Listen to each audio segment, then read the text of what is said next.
We have already our panelists on. So Frank, I will hand it over to you to say an introduction.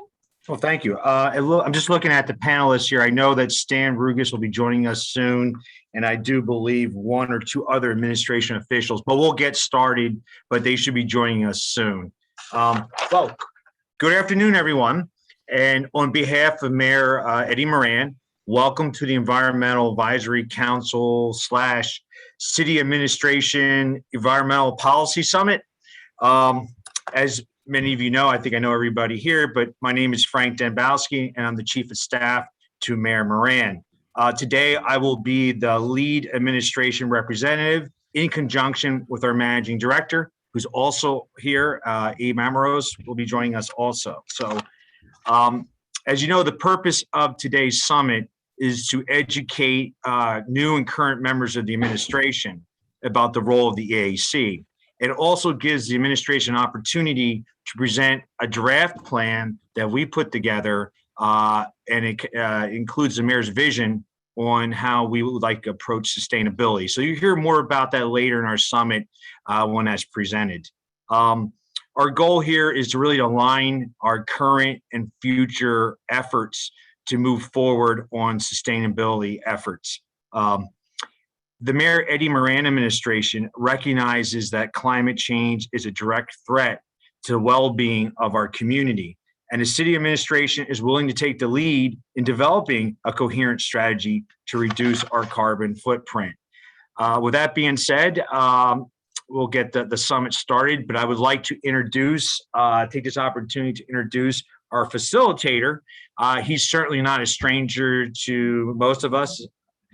Scott was the previous, I believe you're the previous chair of EAC, and Scott has volunteered his time previously to help facilitate city workshops, a city retreat. So we're really glad, Scott, you're able to make time and to be with us today. And we will look forward to your leadership and help facilitating this. So I'm going to lead off to you, Scott, to take the lead on help facilitating this summit today. Cool. Thank you, Frank. And I love the fact we started a minute or two late, and according to the agenda that everybody should have a copy of, we're only 1 minute behind schedule right now. So congratulations. We're off to a great start.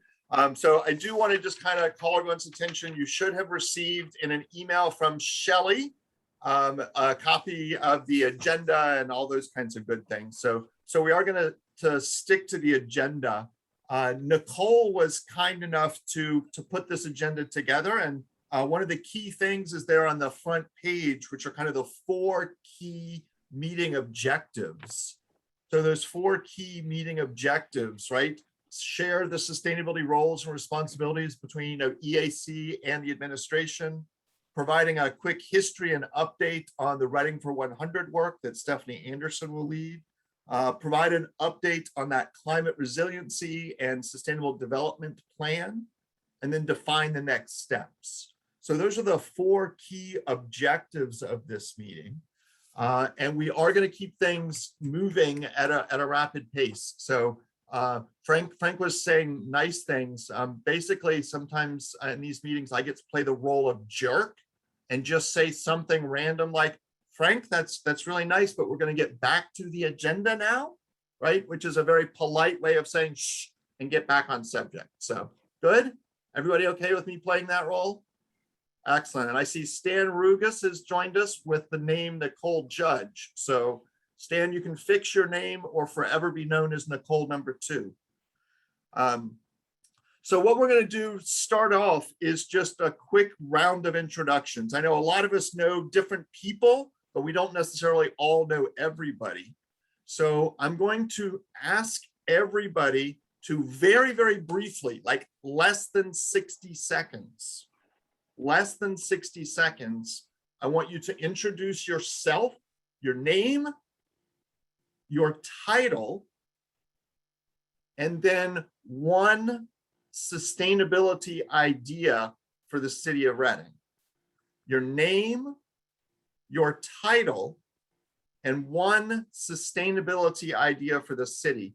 And I'm going to go in this order: Nicole, And then where did she go? I lost on my there. Nicole, Bethany, and Frank are the first three up. Nicole, Bethany, Frank.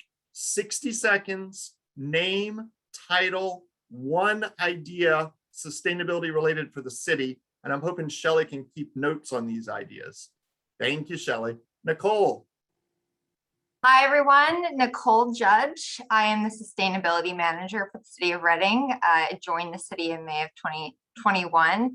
And one sustainable idea would be to create a comprehensive plan for a framework and a map to move forward on the sustainability goals for the city. Thank you, Nicole. Well done. So we're going to go Bethany, Frank, and then Abe. Bethany? Okay.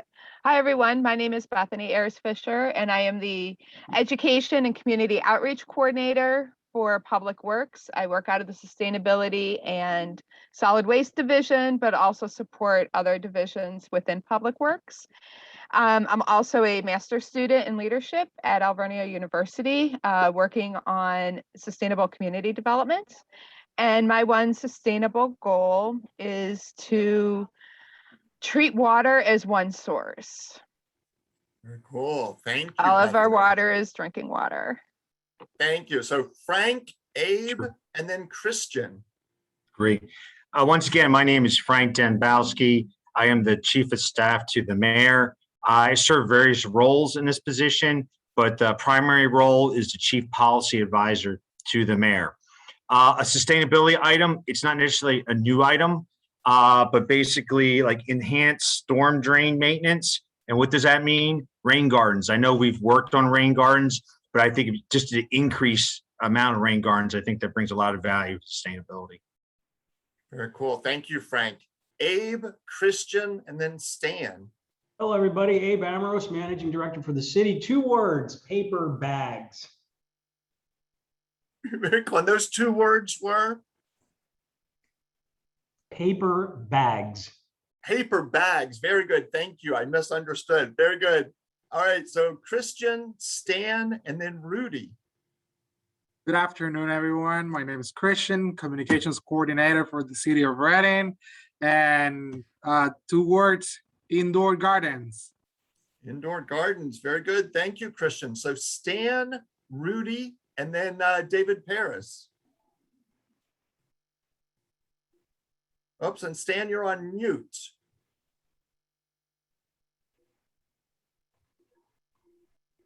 Okay, so for some reason, someone has muted Stan and we can't hear him. We'll circle back.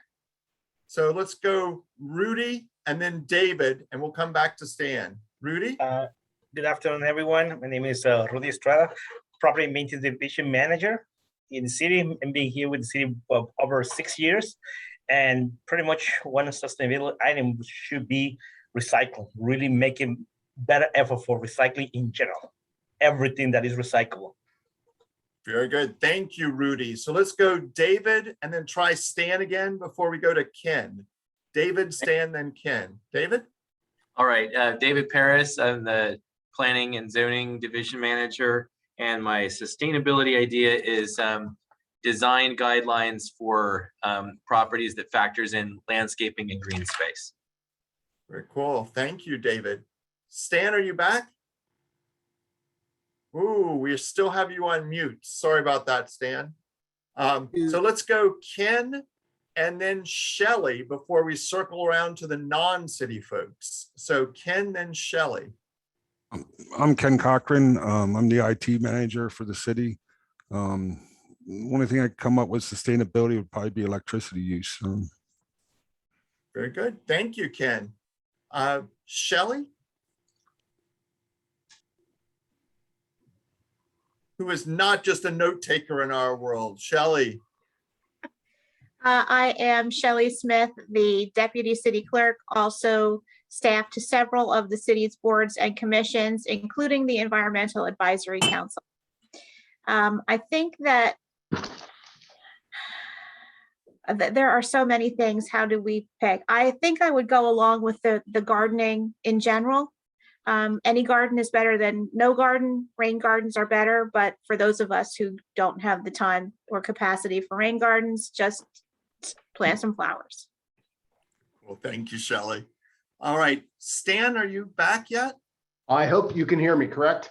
We can hear you. Apparently, if you call Wow. yourself Nicole, we can hear you. So go for it. The interesting part is Stan Rugas, Director of Public Works.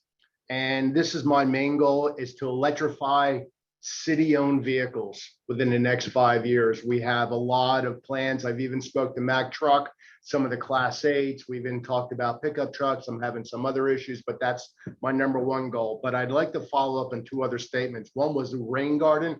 We as a administration just identified a rain garden off of the Museum Road near the museum and Kenhurst Boulevard, the large triangle. We're going to start that. #1, that's going to be a fairly large and intensive rain garden. And you have 10 seconds left, Stan. And we're putting an RFP out for the greenhouse, so we can utilize that for food. Very cool. Thank you so much, Stan. So we're still in introductions. We are going to circle back to learn what all the city's doing. So thank you very much, Stan. Did I miss anybody on the city administration side before I bounce to EAC members and then special guests? All right, very good. Then looking across my screen, I'm going to go Kathy, Bill, and Ann. Kathy, Bill, and Ann. Kathy?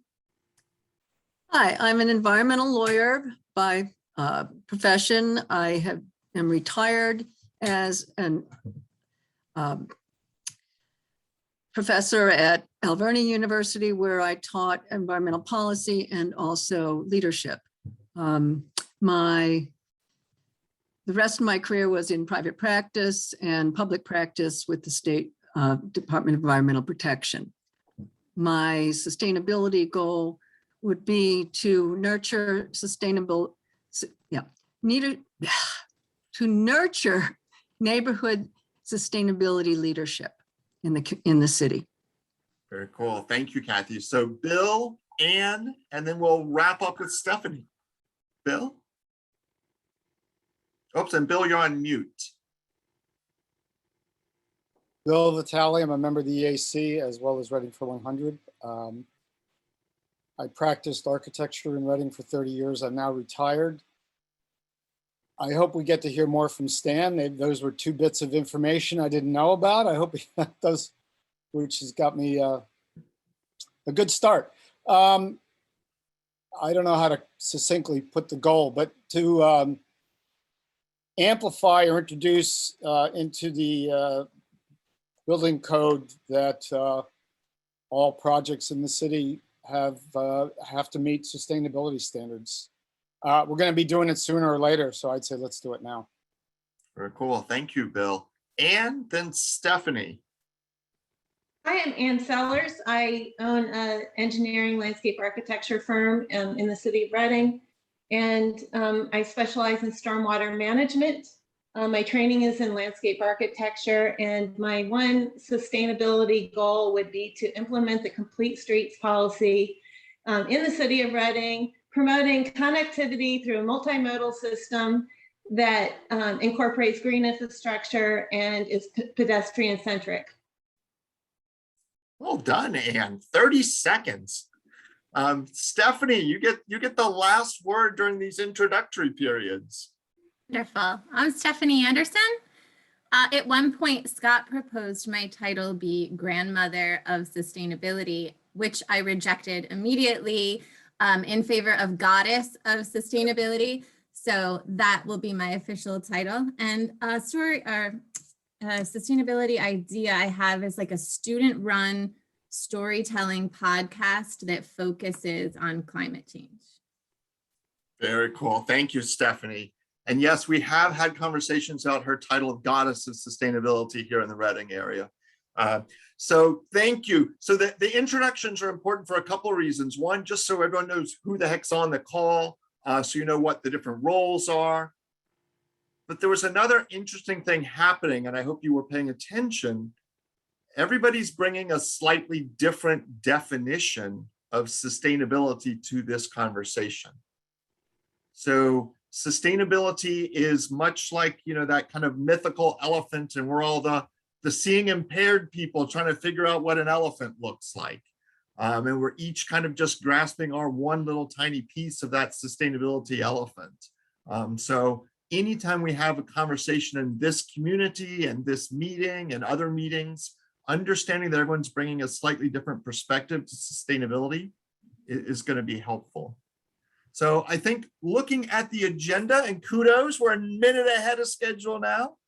Looking at the agenda, the plan is to have a quick introduction to EAC, the Environmental Advisory Council, just to kind of understand the history, what it is, and what role EAC is playing in these conversations. So as I understand it, Kathy, you've got about a 10-minute overview, and then we'll kind of open it up to Q&A. Is that fair? Yeah, I think it's going to be a little more than 10 minutes, but we'll give it a go here. So Go for it. I do have a PowerPoint to help us focus. So I'll need to share the screen just in a moment.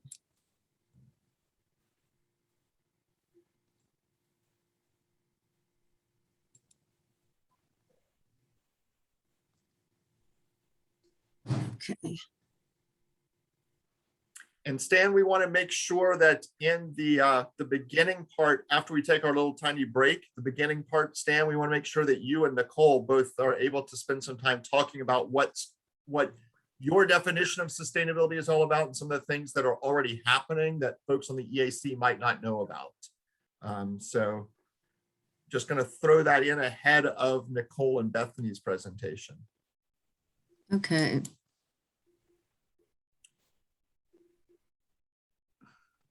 And I can see your PowerPoint slides at this point.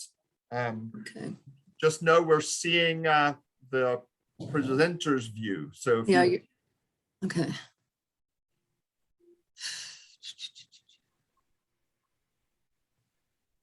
There are things in the way here. All right. if you move your mouse straight down to the bottom, oh, there, that's helpful. Okay. Where am I looking? If you go down to the bottom, now go to the right of your screen. One more button, that button. This one. Nope, next one over. That one. Okay. I need to just change the view. Where's my view? I can't.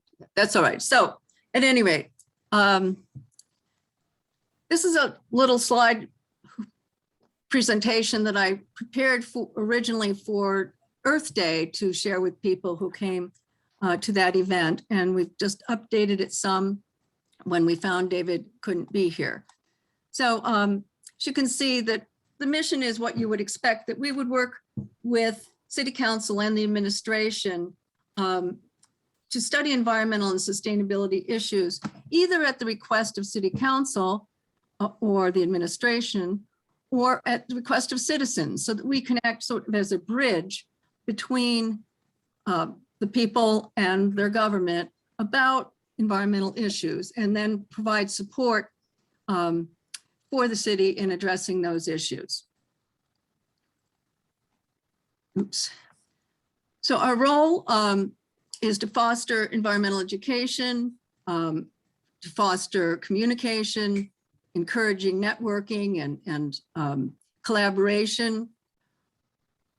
We really see ourselves as an advisor, facilitator, and collaborator, not really as the doer, but we're here to get the issue going, to get people involved who are concerned about it, and then to come up with options and ideas for someone or some group of people then to accomplish. So we're not going to run about doing very many things other than maybe drafting ordinances and that sort of thing, and working on policy development with the city.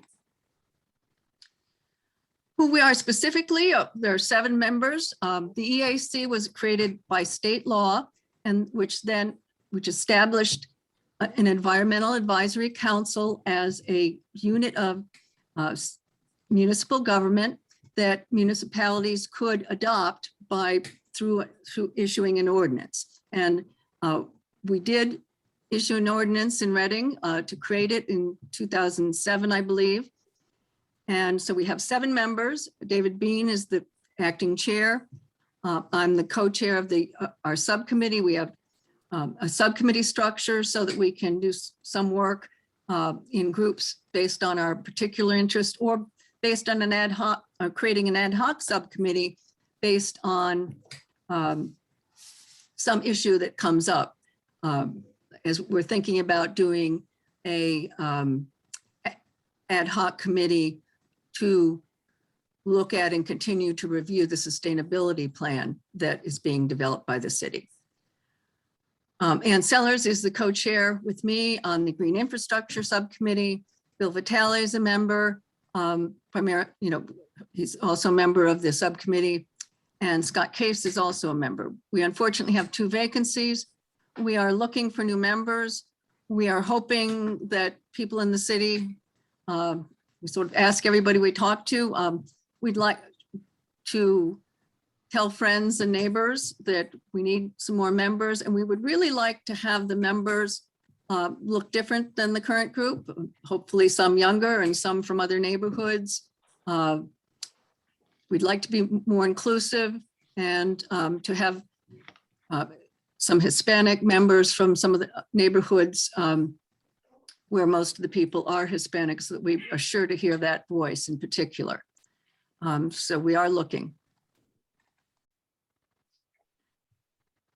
We do a lot with environmental ordinances to encourage clean and green practices and improve the quality of life in the city.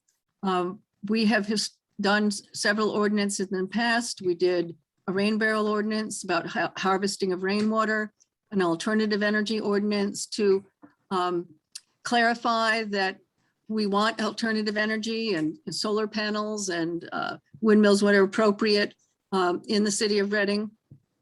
And the zoning specifically encourages that. We have a riparian buffer ordinance that we sponsored to protect the water. And we put out an ordinance a couple of years ago on the restrictions on development on steep slope to protect property and to decrease the damage we're getting from floodwaters, and we'll continue to get from that.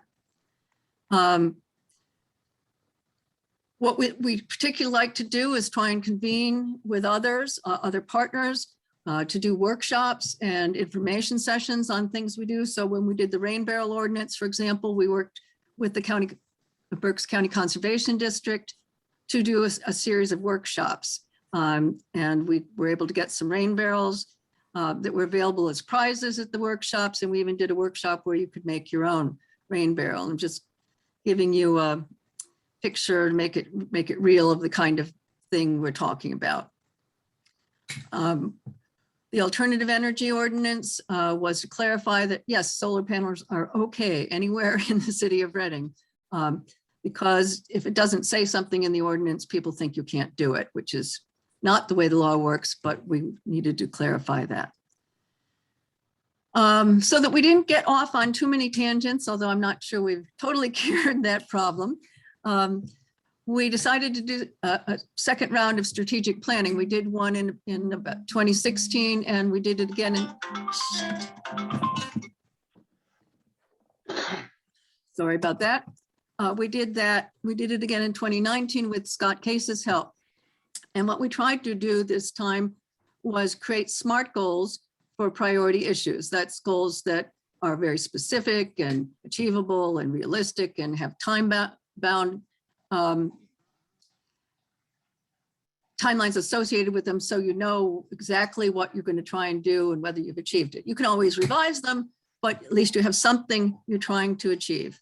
So we had 4 priority issues that we thought were really what we were going to be about for the coming 5 years: climate, education, complete streets, and economic development. So I'm going to go through quickly what we came up with. I'm not going to read them all, but they're here for you if you'd be interested in what we came up with as our goals for the EAC to help the city accomplish on these issues. So for instance, under climate, we have 2 electric vehicle charging stations in each city parking lot. And there was a date and I have lost it. I think it's by 2020. 2020. Okay. Review and modify the city codes to encourage these aspects of sustainability. Look to see if there are things that are barriers to accomplishing walkable and bikeable communities or strategic tree planting. We have Reading powered by 100% renewable energy by 2050. My thought was to start with the pagoda as an icon and an image, and it's on the seal of the city now. So we were hoping to have that done by last year in a way that was accomplished by Kevin when he was here, because he purchased sufficient renewable energy to account for that. So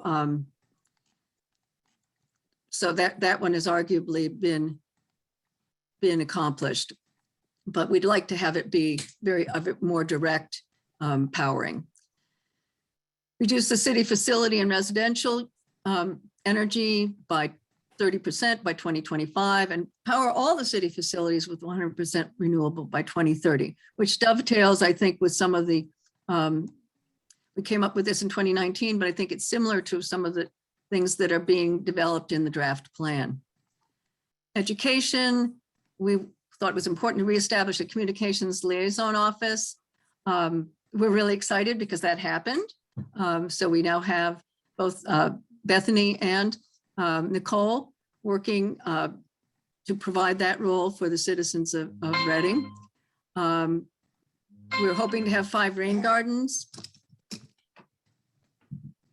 by 2022, encourages sustainability curriculum and operations for all educational institutions by 2025, identify all green infrastructure. Oh boy, there are a bunch of typos.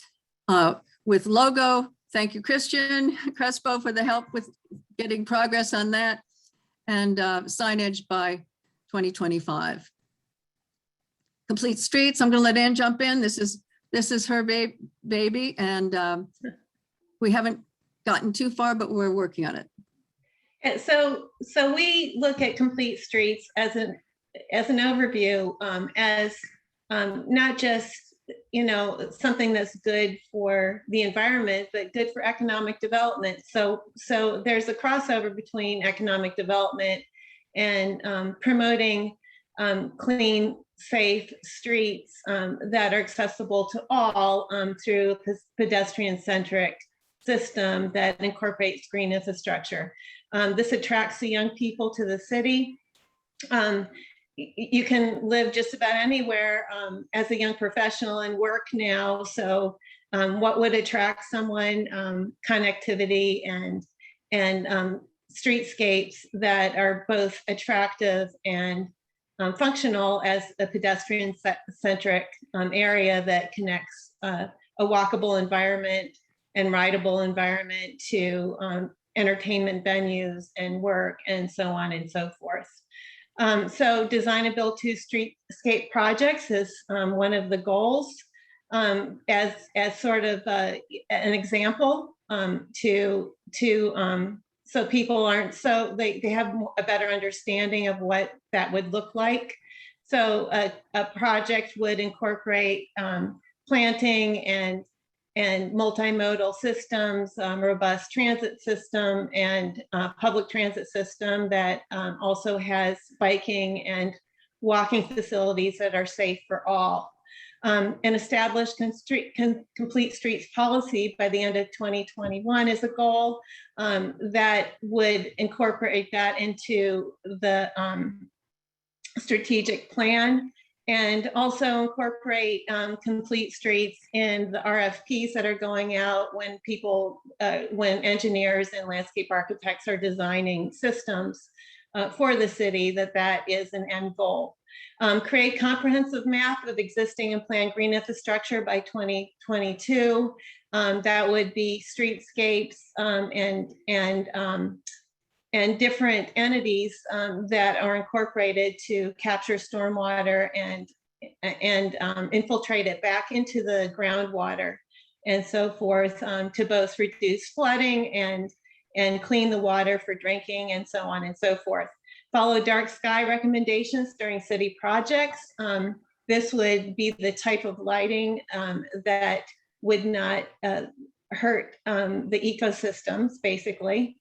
And then connect parks, schools, and recreation venues to encourage walking and biking. So create a connectivity pathway and working with partners to produce that, because the connectivity doesn't stop at the city's edge. You need to connect to the outlying areas as well. And that in a nutshell is complete streets. Thanks, and we are just right at the 15-minute mark. So I know there are just a few more slides. Then we want to build a little bit of interaction in before we turn it over to Stephanie. Right. So we have similar goals for economic development. For instance, have 20 certified green businesses and buildings by 2025. We have our current major initiatives that we're working on are promoting the green infrastructure goals. We're hoping to put signage on a new rain garden that the city is developing, and also on the porous pavement that the city has already done on one of the schools. Sustainability and climate change, that's what we're going to spend a lot of this meeting talking about, working with the city on its plan for resilience. Urban agriculture really wasn't directly on our list, but it's an opportunity, and we will be opportunistic when there is a partnership and a grant and people ready to go on something. So our council member at the time, Lucine Zahelnik, launched an urban agriculture project and a victory garden project 2 years ago, and we joined to help and use our website and use some of our resources to do a container gardening project for the city. So we're continuing with that. Now they've got, the Berks County actually has an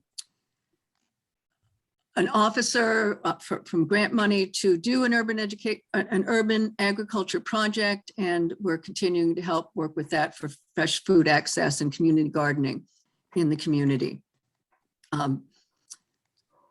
Yeah, that's Juan at the Conservation District that is the new leader on that. I'm just going to flip through these things. I've already covered some of these.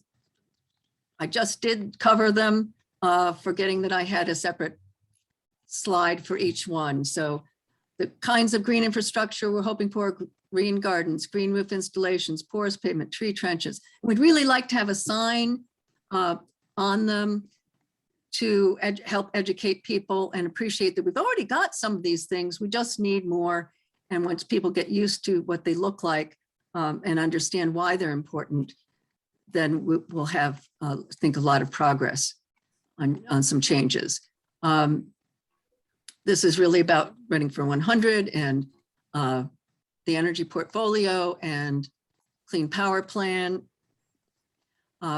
This is historical. You can see we helped support a resolution back in 2015 that the city and council adopted. Urban agriculture, I've already covered what we did with that. And so we're excited to be working with you and make sure we all get on the same page so that we can be the most helpful and efficient in supporting and working and helping the city accomplish its goals for a clean and green city. And that's it. Very cool. Thank you, Kathy. And while you turn, perfect. You beat me to it. So very good. So before we go on, kind of when we look at this agenda, we have Stephanie presenting next about the Reading for 100, but we've built in some time, thanks to Nicole's good work, we've built in some time to have a little bit of a conversation. So I think there's kind of a couple of key conversation points. One, what questions does anyone have about the role of EAC? And two, what are some things the city is already doing that align with the goals and priorities that EAC just shared? So one, what questions does anyone have? And two, what are some of the ongoing city activities that already align with the EAC goals and priorities we heard from? And Stan, if no one else jumps in to speak, I'm going to pick on you. I see Nicole's hand, Stan, so you've been saved. Nicole, then Stan. Okay. Quick question for the EAC members. So thank you again for the presentation, Kathy. I know it was kind of fell on you last minute, so great job. But I had a question around the SMART goals. So I know you said you did a set in 2016 and then you reevaluated them in 2019. Is that something that the EAC does every year? And how are those SMART goals created? No, we've done them sort of, to my knowledge, the first time we did them was in the 2015, 2016 timeframe. We thought everyone else was doing strategic planning, and we thought we should get clear focus to move forward. Those were not as specific as these. Scott helped us. Been 3 years. 3 years seems like a good time to revisit strategic plans and see how you're doing and reorient them depending upon what is new. So Scott helped us, and we really had like several sessions where we worked to do the typical things of you go put your Post-it on the board on the things that you care about until you whittle them down and see the pattern and see where the consensus lies on things that we really think we'd be good at, as well as interested in doing. And that then we could measure, and we wanted it to be a little more specific and measurable than the sort of more loose goals or conceptual goals that we had in the past. Thank you. Can't hear you, Scott. Thank you. So, so let's go to Stan, and then after Stan, we're going to pick on David, just because we can. So, Stan, questions? Go for it. Now working in an issue that has been ongoing in the city of Reading for probably 2 decades is Bernhardt Dam, and then I'm tackling Onalani Dam and the issues there. But I appreciate the help from David and yourself, Kathy, that when we move forward, when we have interfacing with the EPA, especially when we get involved in soil samplings and what we need to do to remedy and working through that. And I appreciated David and yourself's help on that, because I've done a lot of brownfields, but it's engineering is local. However, when we get to the next level, the outreach is going to be critical for us, especially if we understand that if we don't have to take the structure down, if we can just maybe possibly even minimize it, so how we can at least salvage part of the existing ecosystem would be critical in my eyes. So that's where I appreciated David and then yourself when we move forward, because of your interactions within the state and some of my contacts as well. But that was pretty much it on my side there, Scott. Very cool. Thank you, Stan. David and then Frank. Hey, I'll say a couple of things just very quickly, and I'm glad that Kathy mentioned the ordinances, for example, sort of leading people to water when it comes to alternative energy, for example. It's been a lot easier to deal with solar applications, which we've gotten a lot of having that ordinance in place. So that's a great example. Another thing to kind of go along with that is taking advantage of the ordinances that we already have and making sure that they're actually being implemented. One kind of simple thing is making sure that projects have accessible pathways and sidewalks, which is required in the zoning ordinance, but not always part of every project. Taking a closer look at that and making sure to what Ann's talking about with complete streets, that it's actually going to at least move towards that, even if it's not every piece that we would want it to be. That the front of a property is at least going to have that one little connection to the pedestrian network. And then the third one that I alluded to in my introduction was coming up with design guidelines that point people in the right direction. Even if it's not codified in the ordinance, there's still going to be some examples that the developers and design professionals can look at and say, this is what we'd like to see, even if it's not to the point of being codified yet, and try to, guide them where we might ultimately be as we update our codes and ordinances in the future. Can I say something to that, Scott? Sure. Just know that Frank's up next. So if you can keep it brief and focused, go for it. So as a part of the design standards, that's an excellent point that I didn't bring up. And when designers have a standard that they must design to, or a general plan that they have to meet the goals of, when RFPs are sent out, you do include complete streets in your RFPs, but if these design standards are implemented in the RFPs, then that's how you implement these projects that are going in anyway. And it's the best, easiest way to do it. So. Thank you, Ann. Stan, I see your hand. Is it directly related to this, or are you in line after Frank? It's directly related to Ann's comments, and I really appreciate that. It's somehow, some way, the landscape architects don't necessarily talk to the people who understand water and the direction it needs to go for saving it correctly, and along with then navigating streets correctly. We're running that a little bit at the 18th ward, where that is a great initiative. We're going to have bike and for multimodal transportation. And I think you're absolutely right. We have to focus ourselves on picking the correct consultant who understands all that. We can't just pick one who understands landscape architecture, doesn't know how the crosswalks work. And I really appreciate that, because that's been an argument of mine for about 6 months now. Thank you. Mm-hmm. Very cool. And I see Bill, the architect, wants to jump in. Frank, I promise we're coming to you. These folks just want to talk about this. So we're getting to you, Frank. Go for it, Bill. Okay. I just want to take what Ann said and Stan's follow-up to that.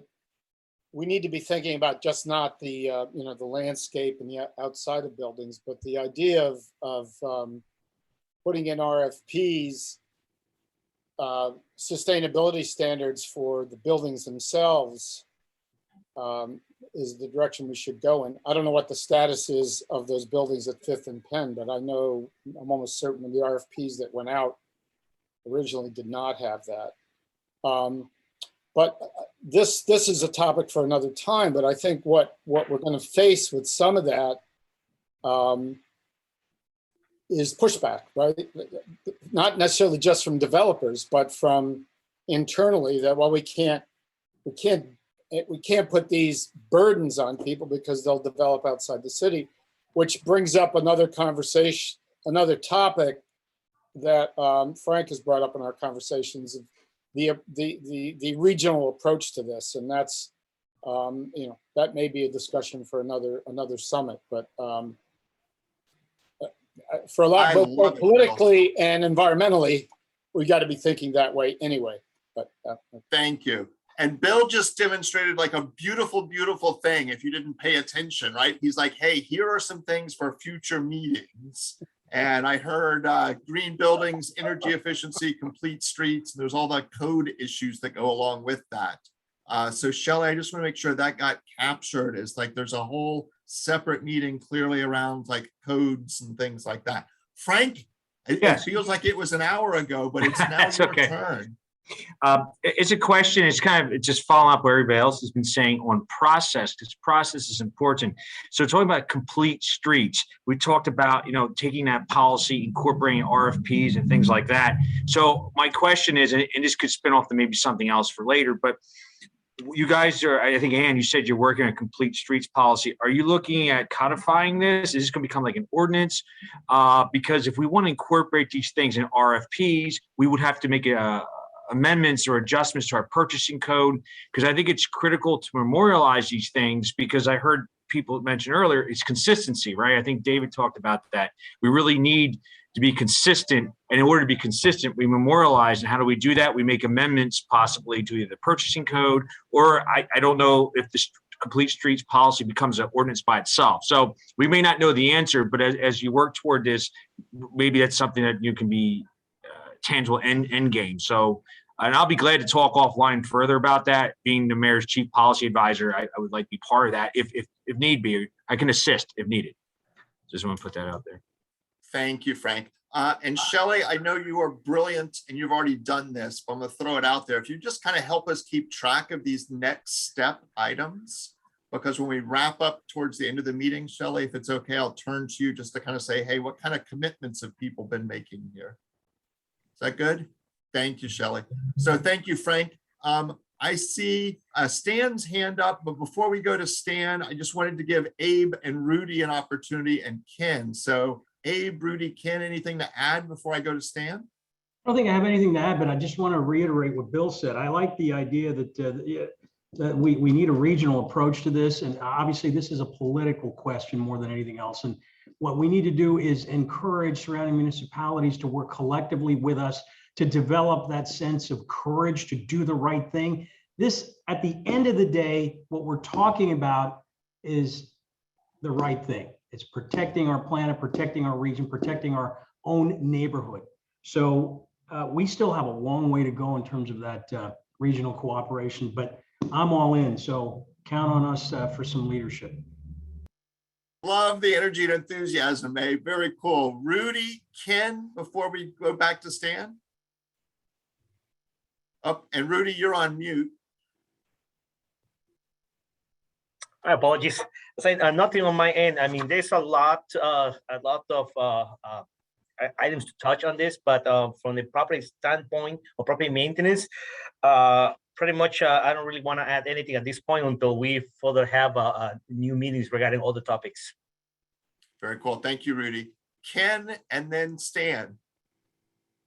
Yeah, I don't have much to add on these topics currently, but I believe there are topics that'll probably come up that I could add more stuff into. And then I know we're going to take a break here. I'm actually going to jump off and try to fix my camera so I can come back. Very cool. Thanks, Dan. I just did a patch to mine, and a firmware patch, and I think I just broke my camera. So it's always good when the IT person admits these are challenging times. Yeah. So, yeah. Stan, I know you had some things you wanted to share, and then I'm going to look to Christian to kind of wrap all of this part of the meeting up in some kind of beautiful soliloquy befitting the communications director for the city of Reading. So Stan, don't make Christian's job too hard. I want to follow up on Ann's comments one more aspect of it is when I love ADA compliance, it's what I've been doing for a long time, interior and outside. And I can verbatim quote a gentleman from PennDOT who states roughly 80% of all the ADA ramps built in Berks County, even though they meet spec 408, they're not built correctly because now we have water issues, we have ponding and everything else, and then we don't see correct directional. So we need to enforce that as well. We've had some issues with that. We have one at Pike and Birch where the water is diverted into the gentleman's basement, which is crazy. But those are the things, and I really appreciate we can do that, because we need to be very cognizant of what our grandchildren are going to be living in. I appreciate if we do that. And Frank, you're right. We got to codify it. We got to make sure when we go out, we do it correctly the first time. And I hate seeing. Yeah, and safety. Thank you. Safety is lost at the intersections. It really is. And there's design standards out there that have designed for safe intersections for pedestrians, where the crosswalks and are set back from the intersection. So I think that's a really important piece of the design that you're talking about. Very cool. And I did see a note in the chat, Kathy. Frank did ask to make sure that you share a copy of that PowerPoint with him.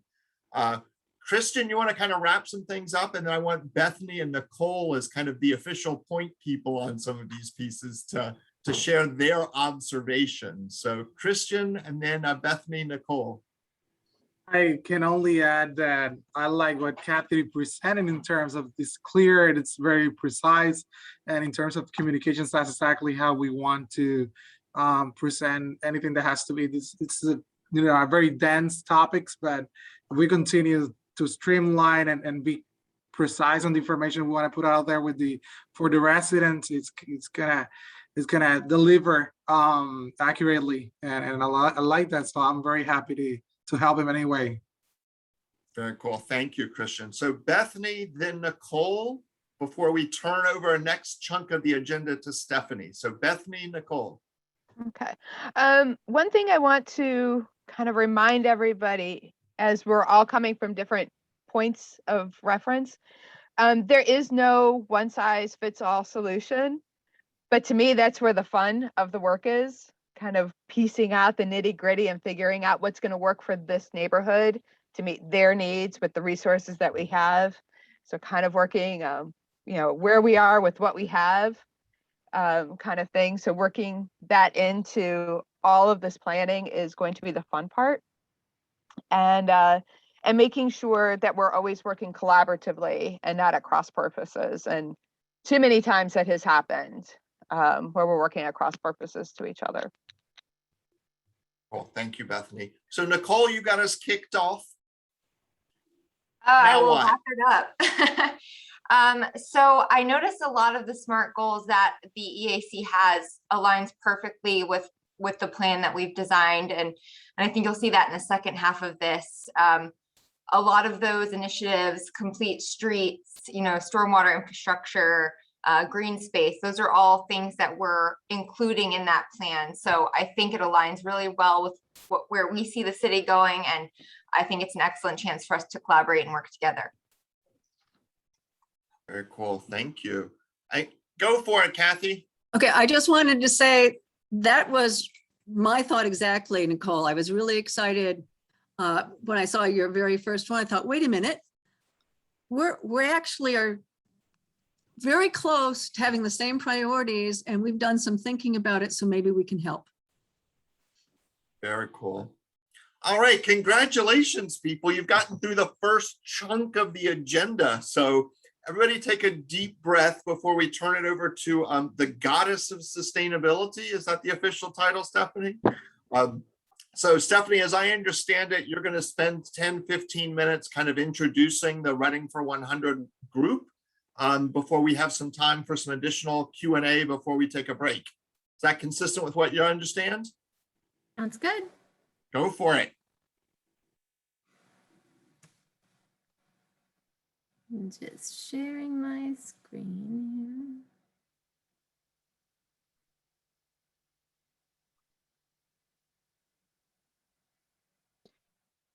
This is always the fun part, is the anticipation builds as we figure out which button do we push and which slide's going to pop up. And everyone's curious to know if instead we're going to see pictures of our kids. Oh, there you go. Nice jobs. Go for it, Stephanie. Looks good from this end. here. Okay, great. Okay, guys, I've already introduced myself. I'm Stephanie. I'm a writer and a creative writing and composition professor at Reading Area Community College. I'm also a mom to 3 girls. And of course, that makes me also a full-time laundry folder, toy picker-upper, and taxi driver. I'm also a runner and a bird watcher, and I'm learning to be a better community advocate, especially as I spend more and more time with people like you. So Reading for 100 is one of the organizations behind the City of Reading's resolution to transition to renewable energy. Reading for 100 took life in 2017 with the support of the Sierra Club, who had started a national movement called Ready for 100, and intended to support local grassroots efforts to commit municipalities rather than whole states or the entire nation to 100% clean energy. And in 2016, I was volunteering for the local branch of Sierra Club, also known as the Kittatinny Group. And they were the ones who asked if I might be willing to take the lead on a Ready for 100 movement right here in our area. And to be honest, I was really nervous about agreeing to do that because I knew very little about municipal government and how a community would even go about such a transition. I'm just a writer and a teacher and a mom, but I went ahead and agreed to it anyway. And it turned out that connecting with my community was the skill that I really needed. And so it was with other people, including the EAC and organizations, that I was able to ultimately help write a resolution that was unanimously adopted by City Council in June of 2019. And then Reading became the 19th city in Pennsylvania to commit to 100% clean energy. and the 130th city in the US. The community effort that followed that resolution is the Reading for 100 resolution, as well as the growing community awareness and the makings of a plan that will be a win, I think, for everyone here. We are a community of people who understand that finding a way to live sustainably means finding a way to live affordably, equitably, harmoniously, and in good health. So Reading for 100's role is to support the effort of turning a resolution's promise for clean energy into a reality of clean energy. This is our mission verbatim. We are a diverse and inclusive group of concerned Berks County residents dedicated to building a better future for all by supporting the City of Reading's just transition to 100% clean, renewable, and fully accessible electricity by the year 2035, and fully clean and renewable energy in all sectors by 2050. So Reading for 100 believes that a future of 100% clean and renewable energy is possible locally, at the state level, nationally, and globally. We define clean energy with what you see here, and we prioritize clean energy produced locally so as to create jobs and economic growth right here in our city and in our county. 2 days ago, the New York Times reported that according to medical journals, climate change is the greatest threat to global public health. The IPCC reports that climate change is escalating quickly, threatening every part of the globe in more breadth and with more power than anyone expected this soon. The world has already warmed 1.1 degrees Celsius since the Industrial Revolution and is on track to warm by another 1.5 by the early 2030s. That's according to the Washington Post. Humans, reports the UN, have pushed the world into unprecedented territory. And we all know that it's scary and shocking. And sometimes in response to such fear or shock in the face of dire reality, we choose to turn away, to bury our heads in the sand. But the good news is that climate change can be, as a recent NPR headline states quite boldly, stopped. While some consequences of climate change could last for hundreds of years, we can still turn the worst of it around for both ourselves and the planet. Reading for 100 and the City of Reading believe that the unprecedented global challenge requires unprecedented collective response, a bold action plan that acknowledges where we are as a city, as a planet, and as mankind. In the light of that acknowledgement, we forge ahead in the light of that acknowledgement into a livable future with a willingness and determination to change our course. According to the EPA, the gases causing climate change, AKA greenhouse gases, are coming from the way we live every day. 29% of them in 2020 came from transportation, our transportation. 28% of them comes from electricity. 22% of them come from industry, and 12% come from commercial and residential activities. So that means that transitioning our way of life in all of these categories could halt more than 90% of the gases currently warming our planet. And communities all over the world have realized this. Across the US and across the globe, communities are already working together to dump fossil fuels in favor of energy, industries, technology, and habits that are clean and renewable. Reading for 100 believes that equity and sustainability can begin with a climate action plan and transition to clean energy, because clean energy can in fact help us build infrastructure, energy, economy, jobs, and more. And it can do so in a way that doesn't just benefit a few. We believe that if we transition in a way that represents the interest of our entire community, and we build a system, then ultimately we are able to build a system that works for us all. Thankfully, it turns out that changing the way we live in a way that changing the way we live our lives and the way we live in this community doesn't just help save the planet. It's good for us too, all of us. So here's the thing. In order to create the kind of future on the planet that works for everyone, we have to recognize the roots of our current inequities so that we can work actively to avoid the same mistakes that created those inequities in the first place. Climate change is, as we know, disproportionately affecting the poorest, most marginalized communities, which are the very communities that have contributed least to worsening climate change. The Washington Post reports that according to the latest analysis, American Indians and Alaska Natives are 48% more likely than other groups to live in areas that will be inundated by flooding from sea level rise. Latinos are 43% more likely to live in communities that will lose work hours because of intense heat. And Black people will suffer significantly higher mortality rates. This is the exact definition of inequity. In this way, the effort to create a sustainable future is not just about electricity. It's not just about carbon or GHGs. It's about people.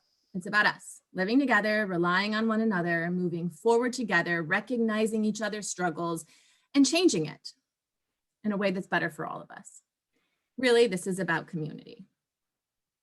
Martin Luther King Jr. did not march on Washington to say, I have an issue. He said, of course, I have a dream. And that dream was rooted in narrative. It was broad-based, and it worked towards long-term transformation and power. So yes, we do have a problem. But more importantly, as the city of Reading, we are working on a vision for the future. We're working on a transformation that not only contributes to the longevity of the planet, but also to our health, our financial well-being, and our relationships with one another. As you know, that vision for a future began with our community and a resolution. It will continue with all of us. It is in fact in our hands. The Reading for 100 resolution and the planning process it has inspired can work to build public awareness and will. And ultimately, it is that awareness and collective will that will be the fuel, if you will, that carries us forward so that we can meet this goal of 100%. Here are the key points of the Reading for 100 resolution defining the planning process. So the resolution was adopted in 2019, and it does outline that we need to have a draft of an energy transition plan, and we need to transition to 100% clean electricity first by 2035, and then move that out into all energy sectors by 2050. And it also says that the process of transitioning needs to be just, and that clean energy needs to be accessible to everyone. And we need to include the community in the planning process.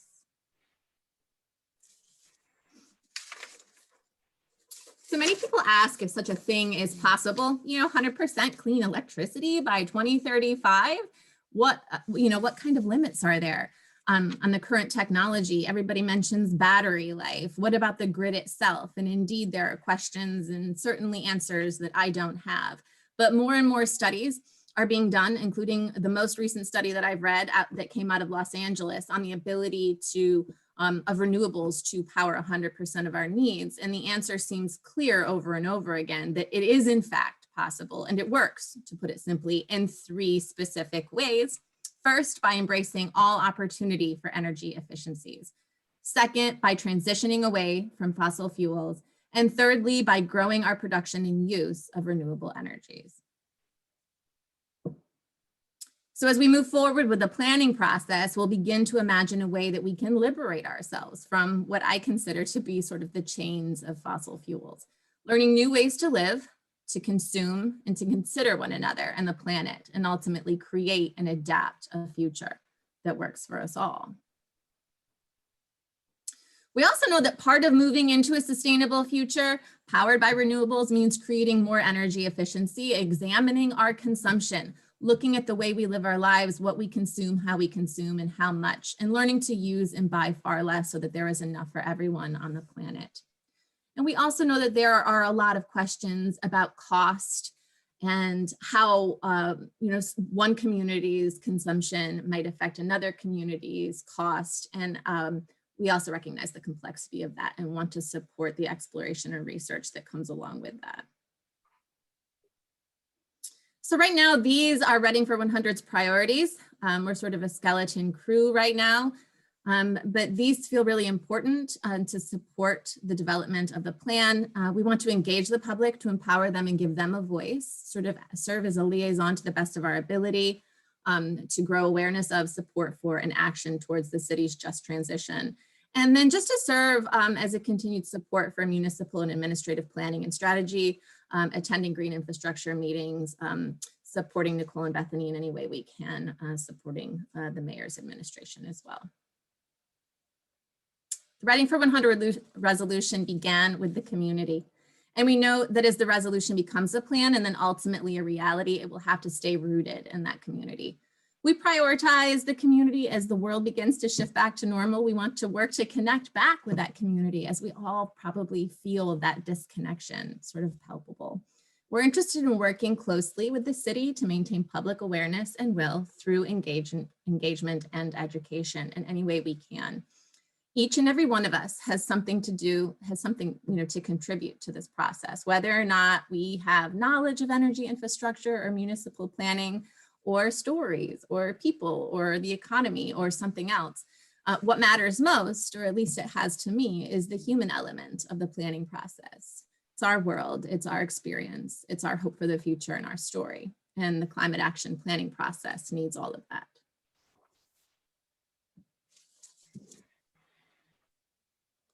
Thank you, Stephanie. One might even get the impression that you're somewhat of a talented writer and presenter, so well done. Observations. I'm going to start with the folks on the administration side before we move to EAC. But any observations, questions, comments from folks with city administration? Go for it, Stan. Go ahead, Stan. Frank. Okay, Frank. And then Frank. If I may, looking at energy that is sourced from, I'll use the term non-dirty fuels, is Bethany, Nicole, and myself sat on some presentations with Enge. Enge is the world's largest producer, supplier of electric and other fuels in the world, and we found that I don't want to coin what you said, it was a snake oil salespeople, is what you said, Bethany, and we were rather taken back. So just want to know, we have had some meetings to that effect, and I know Nicole and Bethany have strived at that, and I know I have as well.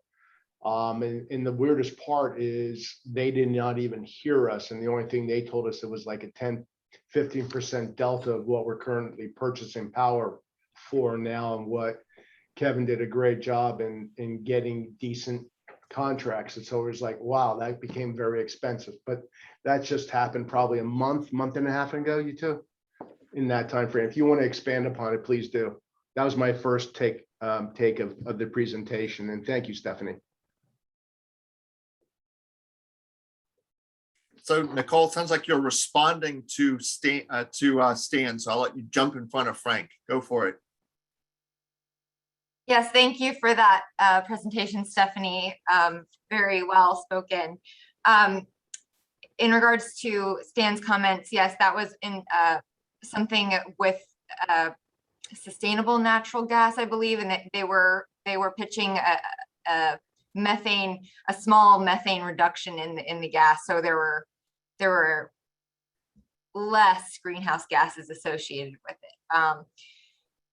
In regard to your comments on the renewable energy with the grid, I think you're absolutely right. It's completely possible. We now know that solar and wind are the cheapest forms of energy out there. Unfortunately, there are a lot of barriers still with that. To have a secure electricity supply, you have to have energy, you have to have firm capacity, and you have to have ancillary services. And the firm capacity and ancillary services on renewables is still being developed. There's still a lot of issues around that. I think we're going to continue to see an explosion in solar and wind, and those technologies are being developed very rapidly. So I think we're going to see the adoption of that become much more available to the city. We definitely are looking to go that path, and we're working on it.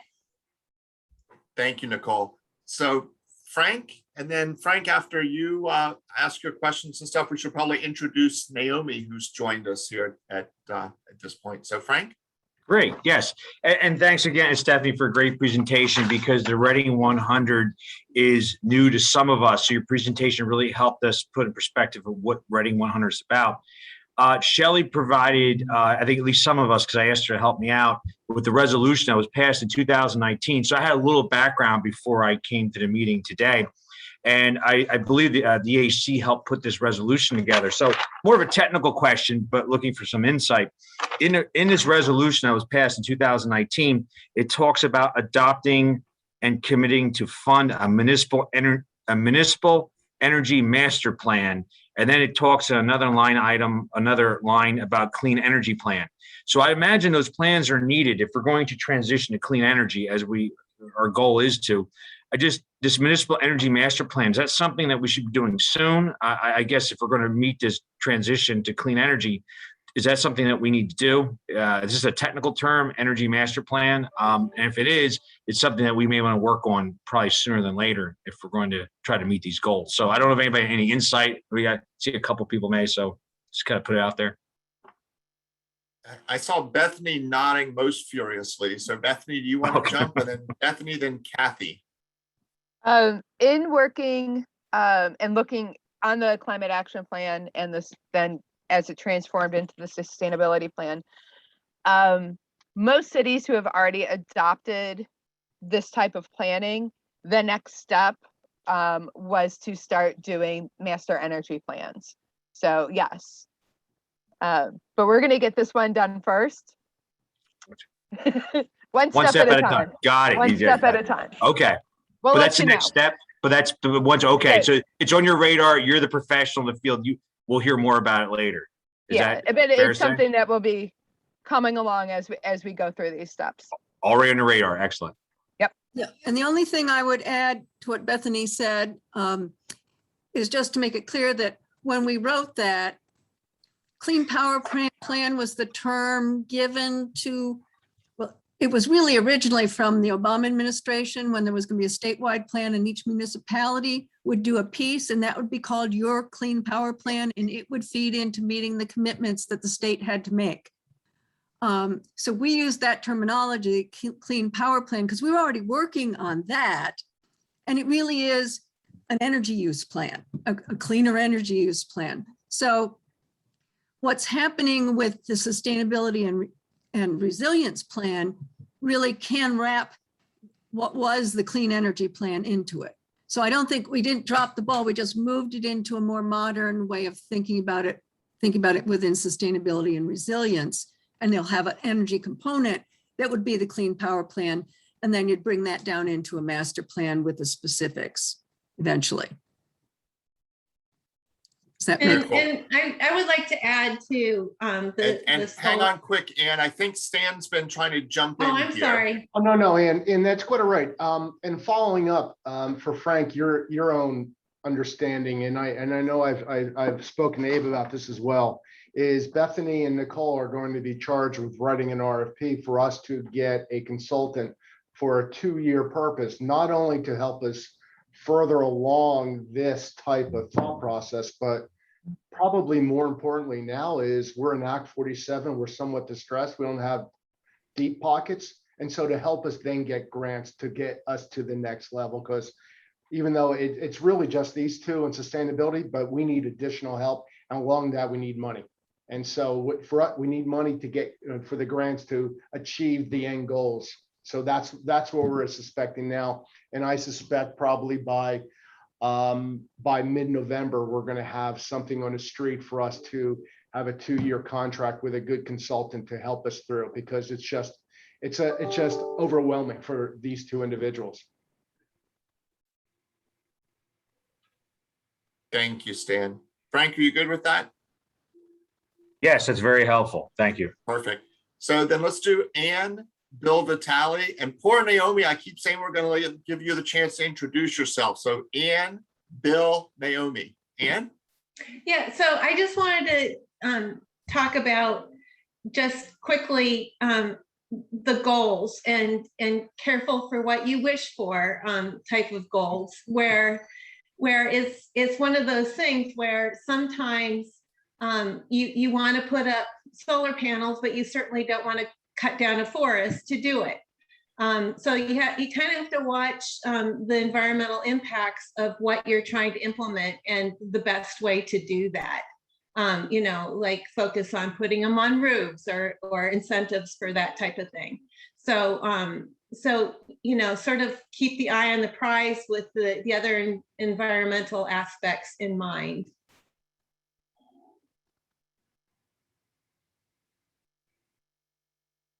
Thank you, Ann. Bill, then Naomi. So the conversation is meandering a little bit, but coming back to, first of all, what Stan said about the city with limited resources, I think that speaks to all the work we do here is essential. We've got to do everything we've been talking about, but it's not the whole story. There really has to be supportive, enabling, encouraging policy at the federal level, the state level, even the county level. And a lot of that translates into resources. And it kind of speaks to what I think Nicole, she didn't want to get into a whole discussion of it, but I think what you're saying is the weak aspect of solar and wind is it's intermittent, right? And we need a grid and a power source that's always reliable. So that brings up all kinds of other stuff that's part of that broader production and delivery and reliance. That's not going to be coal or gas or oil. So I think there's like larger issues that cannot really be solved at the level of the municipality, even though everything we're doing, and I'm totally committed to this process. But I think we have to keep that in mind. And I think, and the reason I bring it up is I think as citizens, as constituents, but the city as a political entity, the administration and council have to be, they have to put their shoulders to the wheel on this and really push back on the resistance at every level of government above us. And enough said. Thank you, Bill. So Naomi, and then I saw Ken take himself off of mute. So Naomi, we're calling you out. There you go. Yeah, sorry I'm joining a little bit late. So for those who don't know me, I'm a planner for the city, and Dave Paris forwarded me the invite because I have a particular interest in environmental issues. So I'm here listening and excited to learn more. Hey, thank you, Naomi. And I'm going to pick on you just a little bit. I'm Scott Case, I'm facilitating. What the heck is a city planner?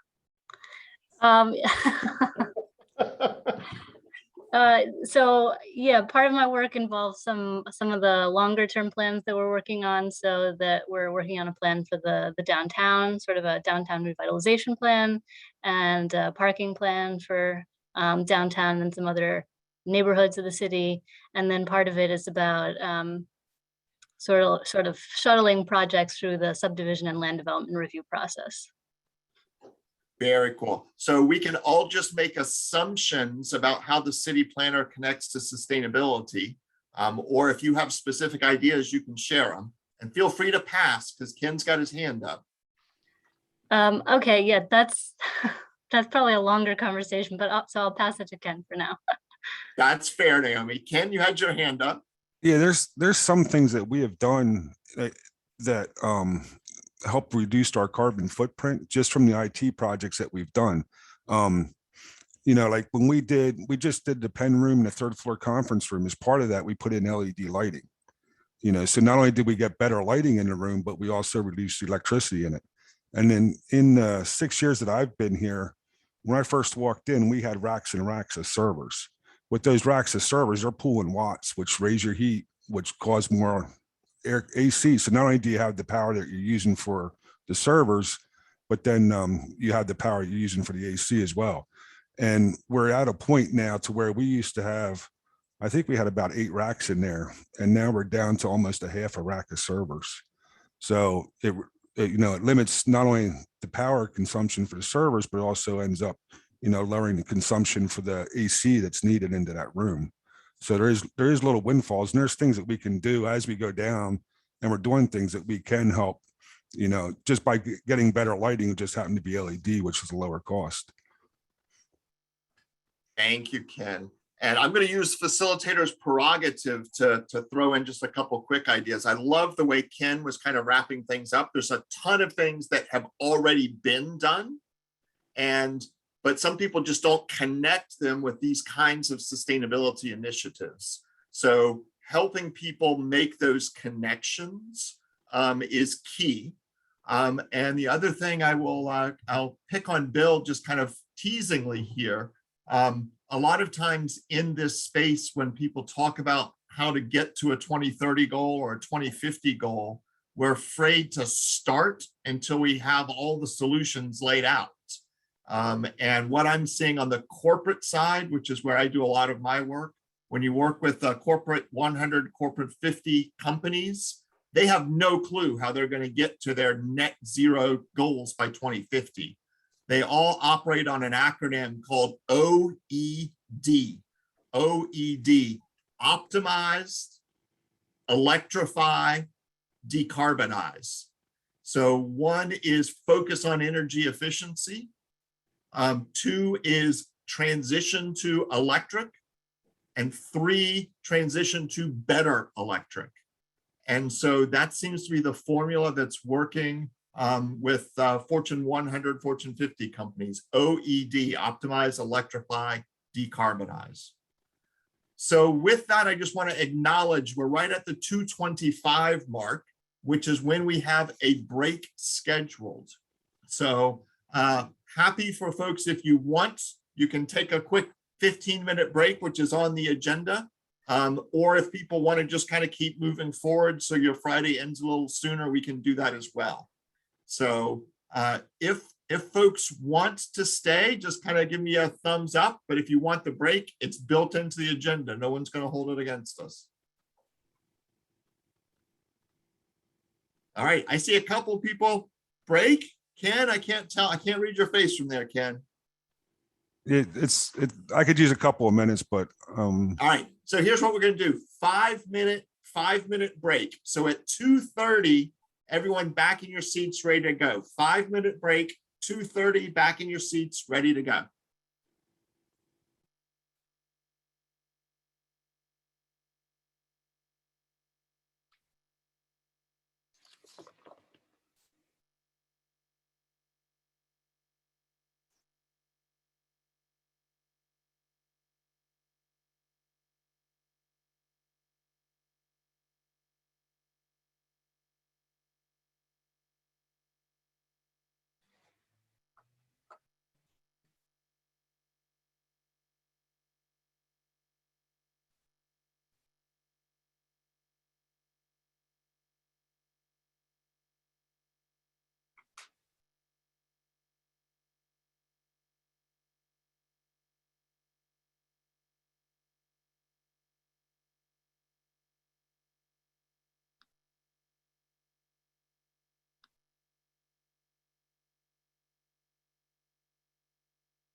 Hi, Jim. It's Bill Vitale. I'm just acknowledging I got the message that our car is ready. And I'll be down around 5 to pick it up. Yeah, good. Okay, great. No issues, I guess, more than what we talked about then. Yep. All set. Okay. What's that? Oh, so I'm assuming the wheel was okay then, because there was some concern that maybe the wheel got damaged. It's fine. Good. Great. Okay. I got off lucky. Okay. Thanks, Jim. Yep. Talk to you later. Yep. Bye. Hey, Bill, I just got back to my desk and overheard tiny bits of your conversation. So just heads up, your microphone's on. Which one? Me? Bill Vitale, yes. Yeah. Well, now that we can hear each other, did you say you were picking on me? I'm not quite sure what the connection was. So all good. Picking on me with regard to what? Talking about national policy? I wasn't suggesting we can't do anything. No, that's good. Yeah. I've just been in too many recent conversations where people are like, well, we can't do anything till all these problems are solved for us. I'm like, well, guess what? We can't wait till they're all solved to start solving them. That's not at all what I'm saying. I think they all have to happen at the same time. Yeah, that's fair. So that's fair. You know. So I see some cool stuff happening in the chat. Stephanie is back. Stephanie, can you share? Are you comfortable sharing your PowerPoints with Shelly so that she can share it with the whole group? So I'm assuming you guys have a way of connecting. Got it. Beautiful. So thank you for everybody being back right at 2:30. What we will do then now is turn things over to Nicole and Bethany, who are going to share kind of insights into some of the planning that's already been happening. And they have the cool advantage of having heard what everyone else is talking about. So now they can, they've got a better framework for talking about these things. So Nicole, am I turning it over to you? Yes, you are. Excellent. And I know we have allotted up to 40 minutes for this. I'm assuming about half of that's going to be presentation and half Q&A. Yep, that sounds about right, Scott. Thank you. Very cool. Take it away, Nicole. All right. So hello, everyone, again. Good afternoon. Today, I'm going to be sharing an update on the Climate Resiliency and Sustainable Development Plan draft. And then Bethany Ayers-Fisher is going to talk a little bit about our plans for education and outreach around the implementation of the plan.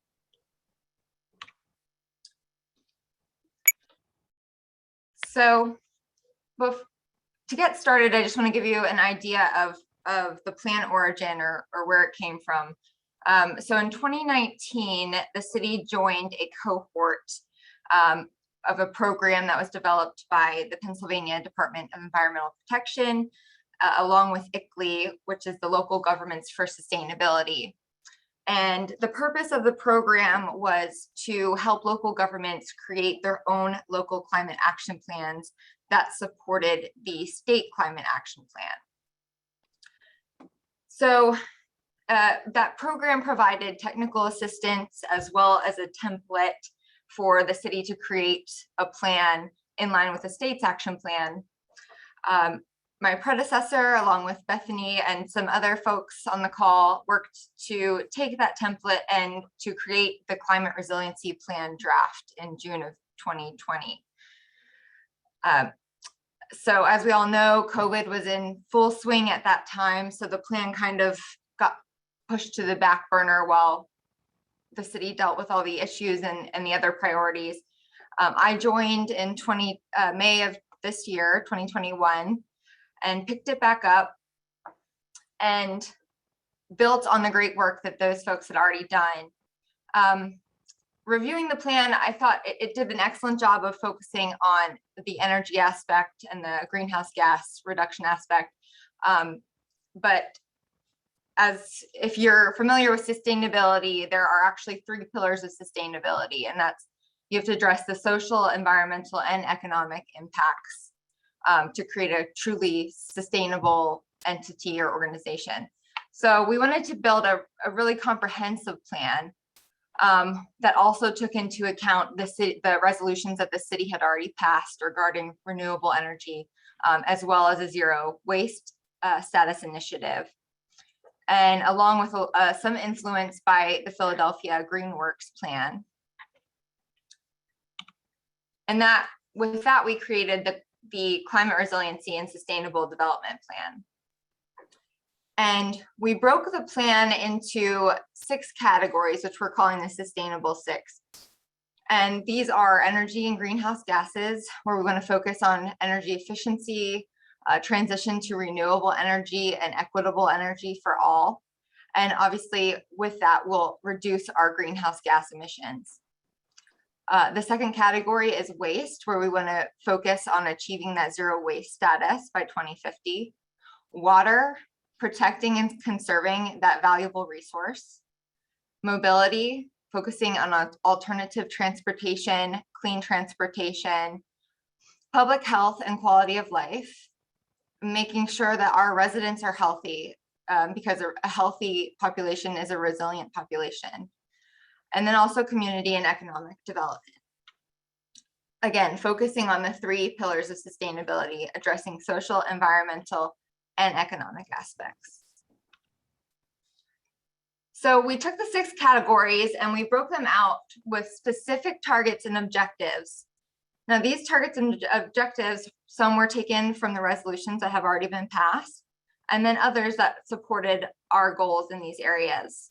Along with the targets and objectives, we put together specific measurable metrics that we could use to track our progress against these goals and objectives. We also identified mechanisms for achievement. So these would be projects, programs, policies, etc., that support these goals and objectives.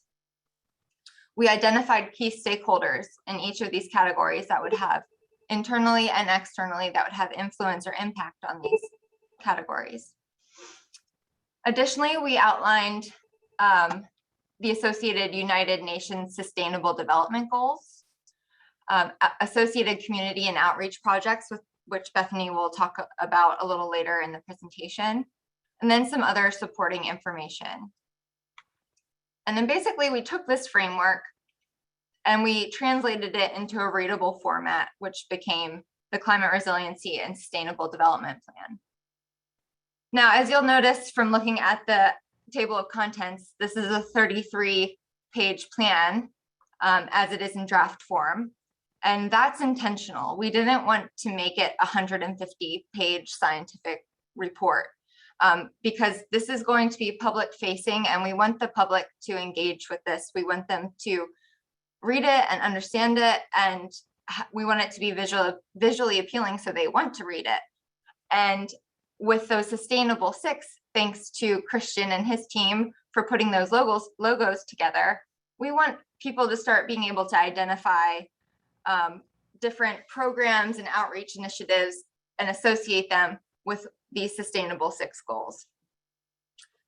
So just going over the plan flow, we're going to open with a letter from the mayor, just reiterating his commitment to sustainability, and we know he's very passionate about the subject. Then we'll go into introduce, a little bit about what climate change is and milestones that the city has already committed to. Address co-benefits. And what are co-benefits? An example would be transitioning traditional combustion vehicles over to electric vehicles. You're decreasing your greenhouse gas emissions because they don't emit any tailpipe emissions, which has a direct effect on the quality of air that we breathe. So co-benefits.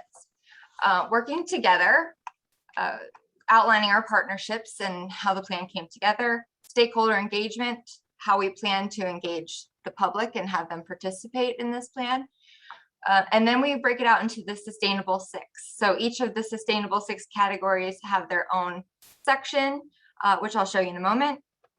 And then going on to references and appendices in which we outline the greenhouse gas inventory and the methodology used to calculate those.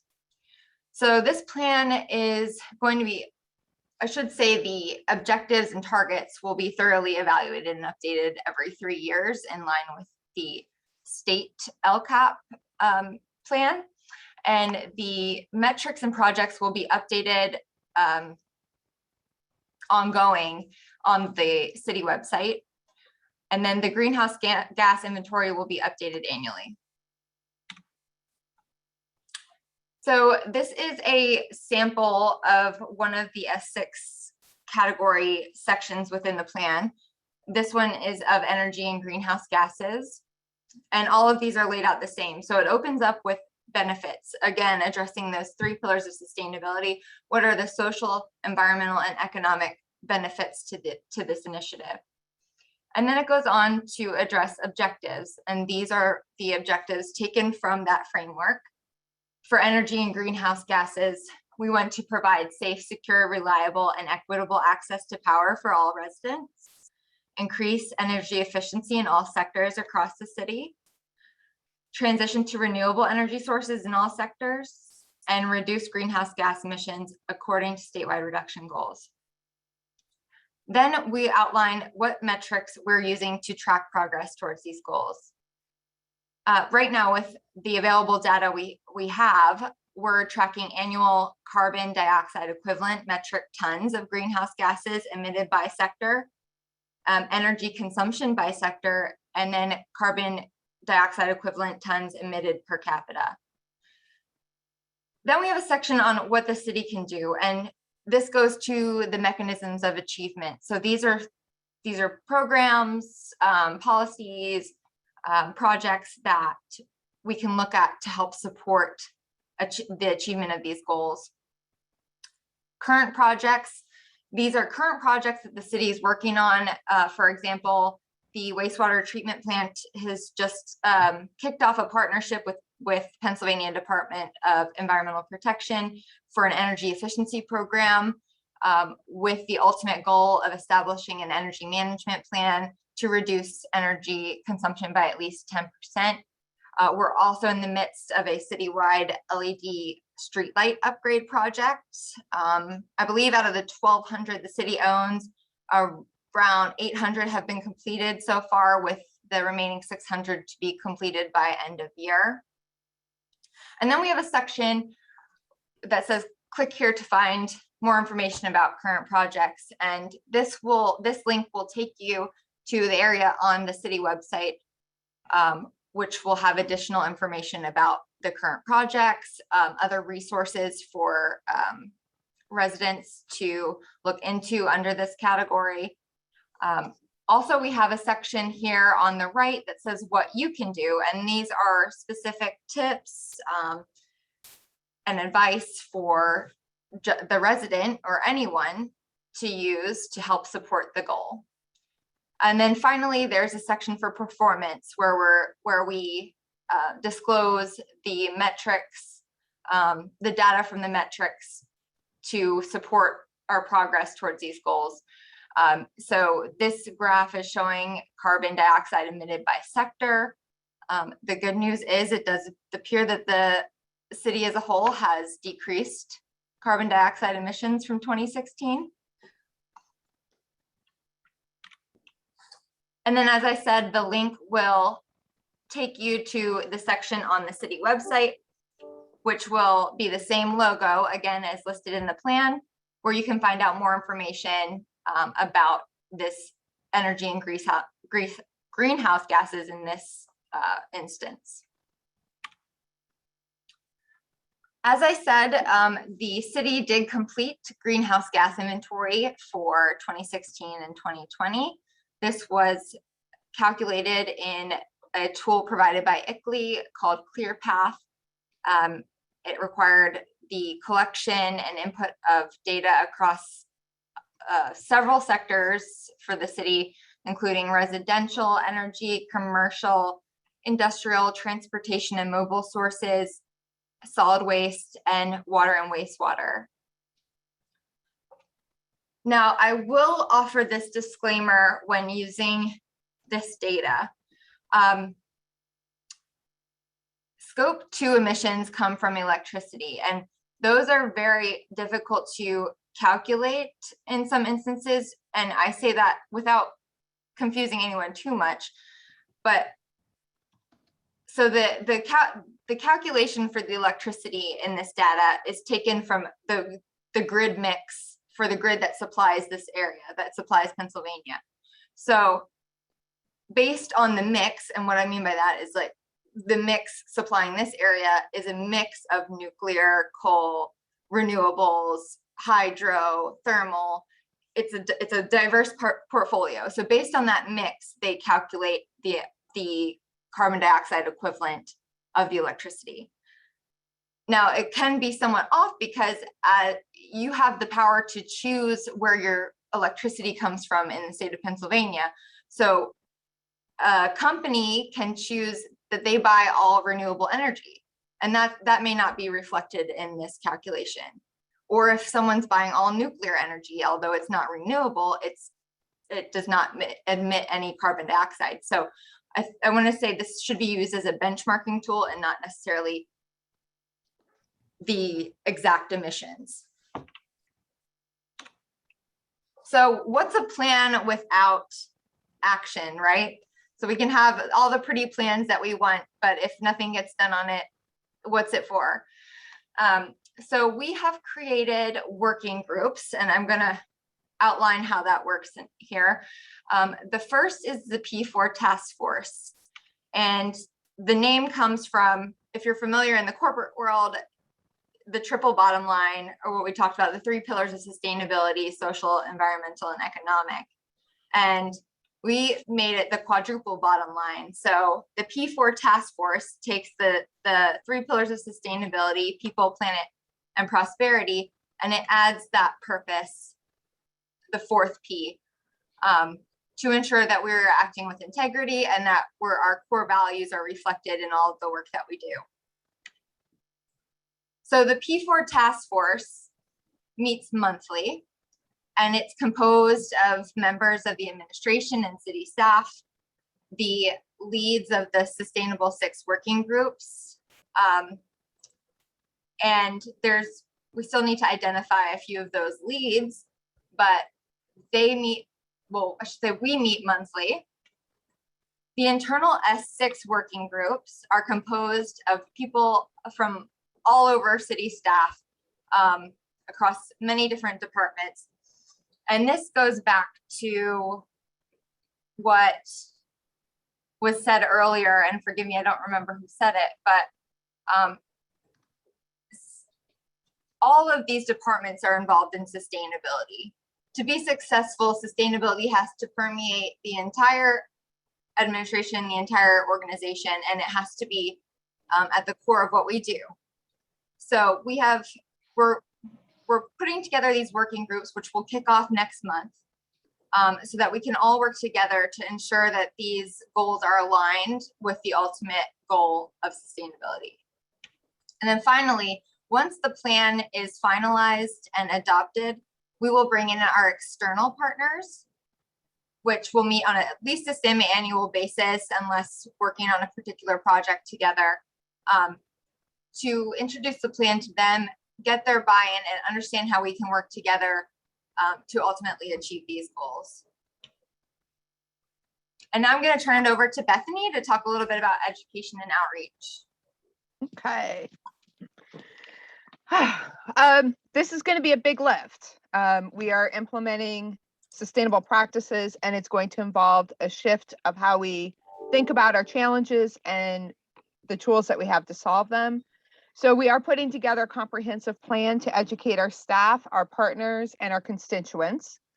All of the information that we will be relaying internally and to the public will be from peer-reviewed sources, and we're looking at best management practices.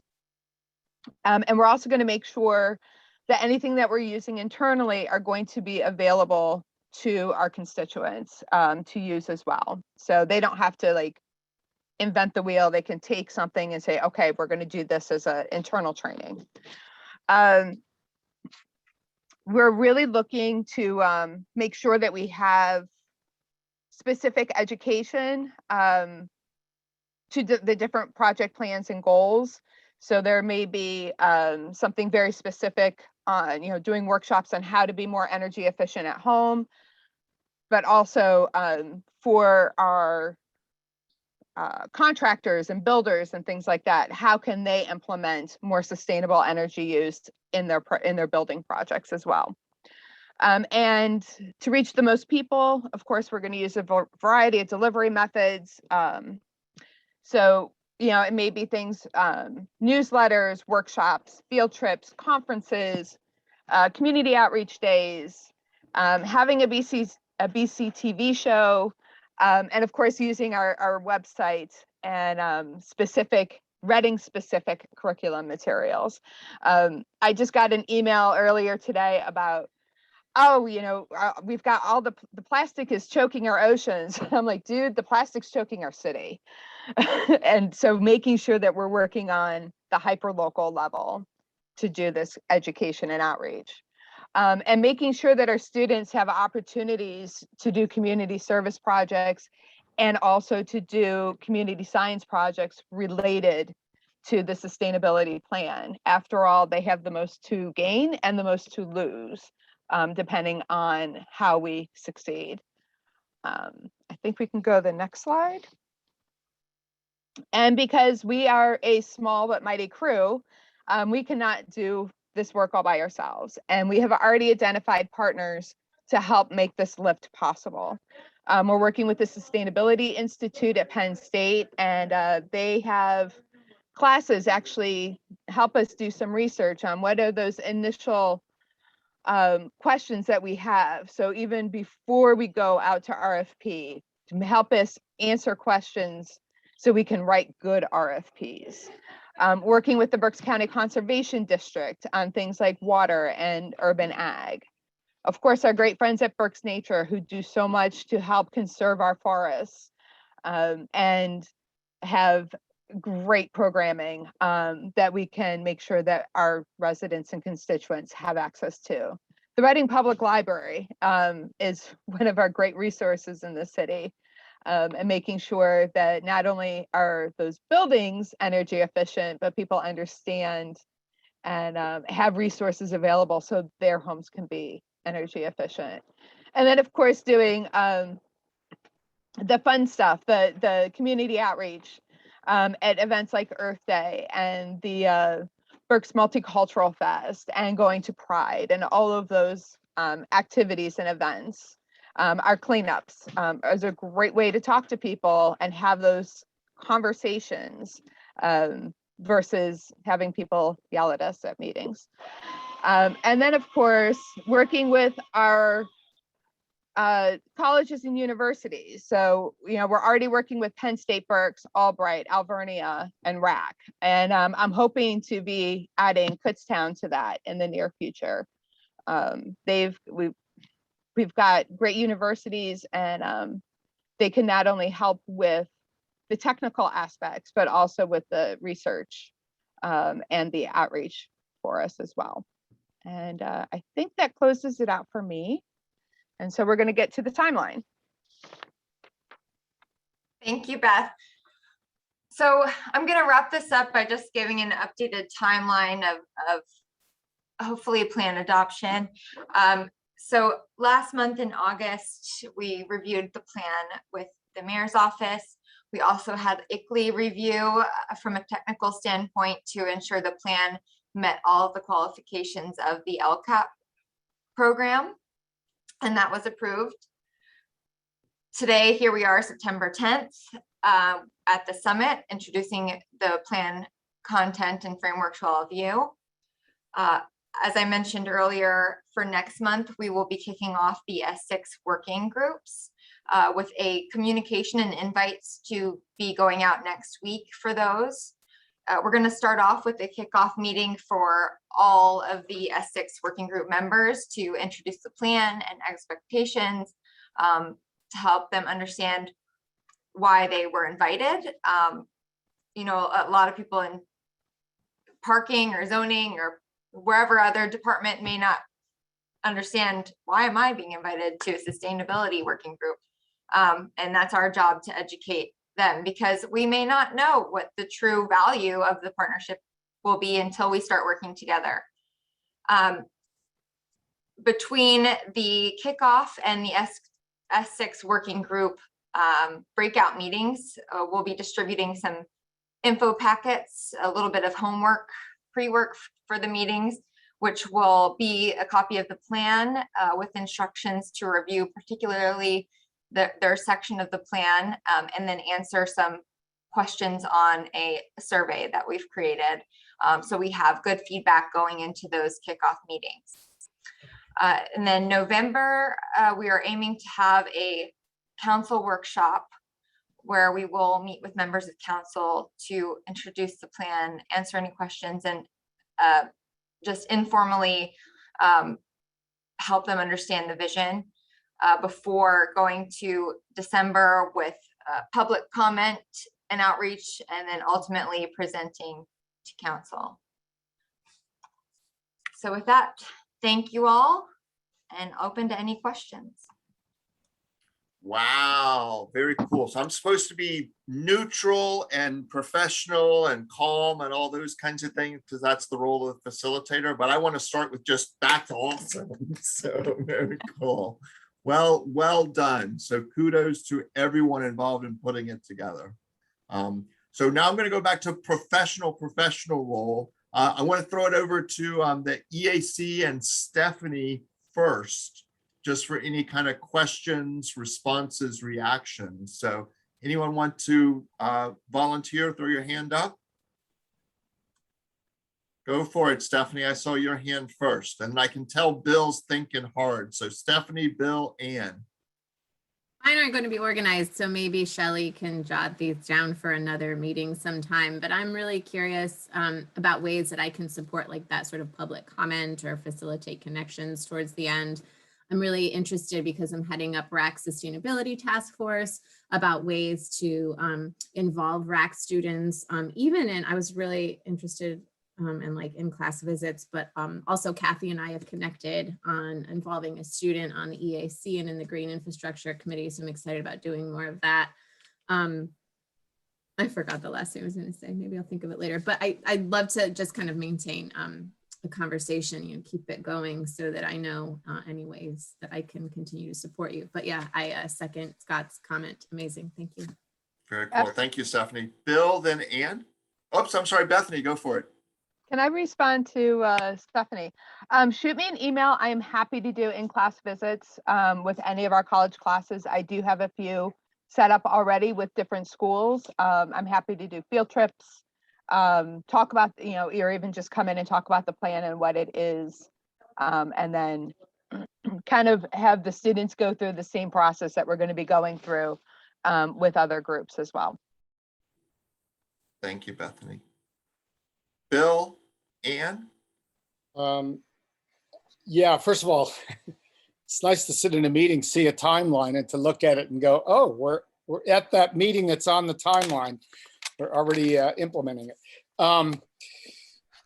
So it's just a question about the process. So November is a presentation of the draft to council. Just kind of clarify the November, December, and when does that whole outreach part kick into gear? Is that after December? It's like really, or is it happening at that time? I don't know if you can clarify that, Nicole. It's kind of related to what more broadly what Stephanie was asking about. Yeah, so we actually had a conversation about this earlier.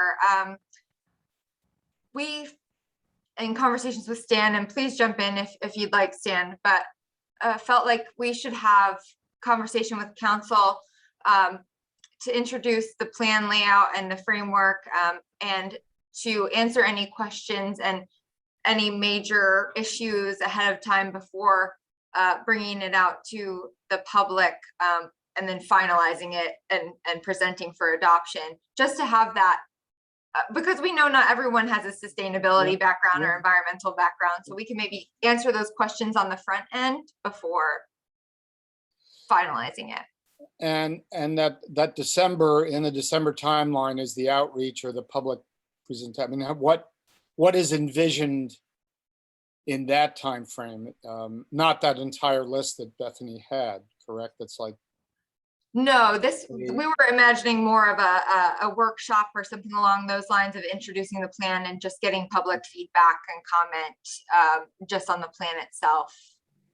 and then adoption by council in whatever, December or January, and then the engagement of the community on a broad scale, and education happens after that. Am I just clear? Yes, correct. If I Although may, I do I want, think that makes sense. I'm not questioning. I'm just trying to clarify. if I may jump in on that, if we're looking for a more of a definitive timeline, it's December probably for adoption and through council. But it'll be probably a little bit more back and forth of the draft per se, and then administration, and they're going to have their input as well. So I'm looking probably towards a January timeframe, bringing it to council, and then looking at a few meetings of discussions and through a CAL.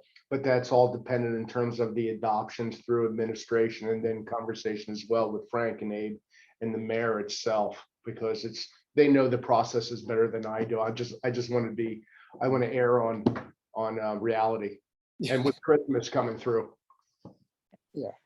And Frank, I see you've got your hand up, so we're going to obviously go to you before we go to Ann. So Frank, then Bethany, and then Ann will shift the subject.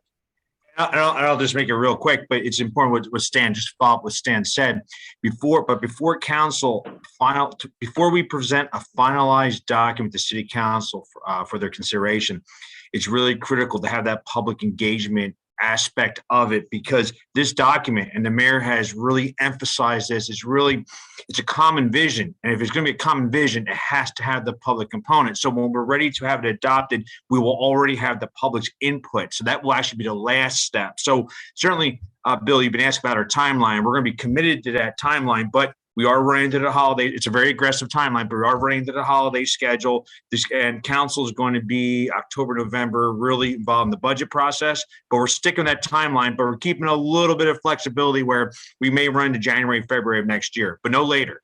And the public comment part is critical before we present a final product to council, because that's why we want to establish this common vision, which includes public engagement. Yeah. Thank you, Frank. Bethany? I just want to go back to Bill's comment. The education pieces, especially at the high school and college level, that I go out and do are all about sustainability. So what it is, what it means for Reading, and highlighting the projects that we've already been ongoing and doing. So as far as like the high school, college curriculum that we're working with is very much sustainability focused. The kids get it, they love it. They're pushing for more. So that aspect of it is already been implemented. The more formal outreach is going to be happening in a slightly different manner, but it's going to get done. Cool. So Ann, thanks for waiting patiently. Ann, and then Kathy, kind of as the last voice on EAC, I want to give you the option before we open it up to broader questions from the administration, some of whom this might be new to. So Ann, and then Kathy, if you want. Yeah, so this speaks to success with going forward with just not having a plan sit on the shelf. And I want to speak to partners that you would be involving. And there was much discussion about the broader sense of things, you know, how certain things don't stop at the city border, and like connectivity and so forth. And I think and I think the financial incentives as well. So you know, how to best utilize the county's $60+ million in this project, involving the county somehow, because, you know, it's all well, nice and good, but people want to say, okay, how much money is this saving me and how can I implement it? Yeah, I love the idea, but what's in it for me? So what kind of incentives, what kind of carrots and sticks? And I'm going to throw out the example of Green City Clean Waters down in Philadelphia. where the Philadelphia Water Department had does have the incentive of reduced impervious, whereas like if a developer puts on a green roof, they can get their parking reduced. So that type of partner that could provide carrot and stick incentives. The other thing that Green City Clean Waters is doing, which is both a carrot and a stick, is they increase the price of the water supplied to the customer if they have a lot of impervious area. If they in opposite of that, if they reduce their impervious by putting in a green stormwater basin where they infiltrate, they reduce the cost of their water bill. So you have the carrot and stick incentives. And so like money speaks, and where can we get the money to incentivize people? And I think the county, and I think you should involve the county and possibly the Smart Growth Alliance as a partner to be a part of that discussion. And I think the school district needs to be a part of the discussion. Either the Berks County Intermediate Unit, which involves 18 school districts, or Reading School District, and involve them as a partner, because they are a big piece of the puzzle and motivation for people to get involved. So those Thank are you, my Ann. comments. Woof, that was a mouthful, Ann. So I want to give Nicole and Bethany the opportunity to respond to at least some of that and maybe follow up with you afterwards. So Nicole? Yes, excellent point. And it is a regional and community effort. And that goes to that external 6 working groups that we mentioned. So once we have a plan finalized, we are going to bring in all of those external partners to help us meet those goals and to help them meet their goals. I mean, ultimately our goals are the same. So we do have we have Reading School District on there. We have the county. We have many different county organizations that we want to involve. No one is not invited. I'll put it that way. And then as far as the carrot and sticks portion of it goes, that's why these internal S6 working groups are composed of everyone across the city staff, because we do recognize that there needs to be ordinances and policies and things that make these stick. Thank you. Thank you, Nicole. Kathy? I have maybe a similar concern to Ann. I'm troubled with, and I may be wrong about this, but I think twice I've heard you say, once it's finalized, we'll go outside to stakeholders. And I think, after, 15 years of doing regulations and policy, that is doomed for failure. People want to be involved before they want to be part of the process. And that's the only way you're going to get engagement at the other end, is if you get buy-in. I think you have to have a public process. I mean, maybe after council says we're okay with this draft going forward, but then you need a serious public process before they actually vote on it and make it an ordinance, I think. I don't think you get people to come to say, here, we thought this up on our own, and you figure out what you can do to make it happen. Maybe you can, but that's not been my experience. You need to let people want to be involved before you even thought of it. I mean, the more I made public processes in state government, the more you ended up, instead of a notice of proposed rulemaking, an advanced notice of proposed rulemaking. And then the advisory committees needed to get advanced notice before it went out to the general public. So maybe you can get away with it, but I can't imagine a public process that doesn't let stakeholders in before the government makes it official. Well, I'll respond by saying this. We're involving the public in public comment on this before it goes to council. We're just not inviting specific groups to look at the plan, as we are with the external S6 working groups that will meet twice a year. And the intention behind that, and let me also just say this is a living document. So it's subject to change as things come up, you know, and priorities change. But we wanted to be intentional about having a vision and a framework to move forward, because we didn't want to lose focus, because sometimes when you have a million different organizations pulling in, I think it takes away from the focus.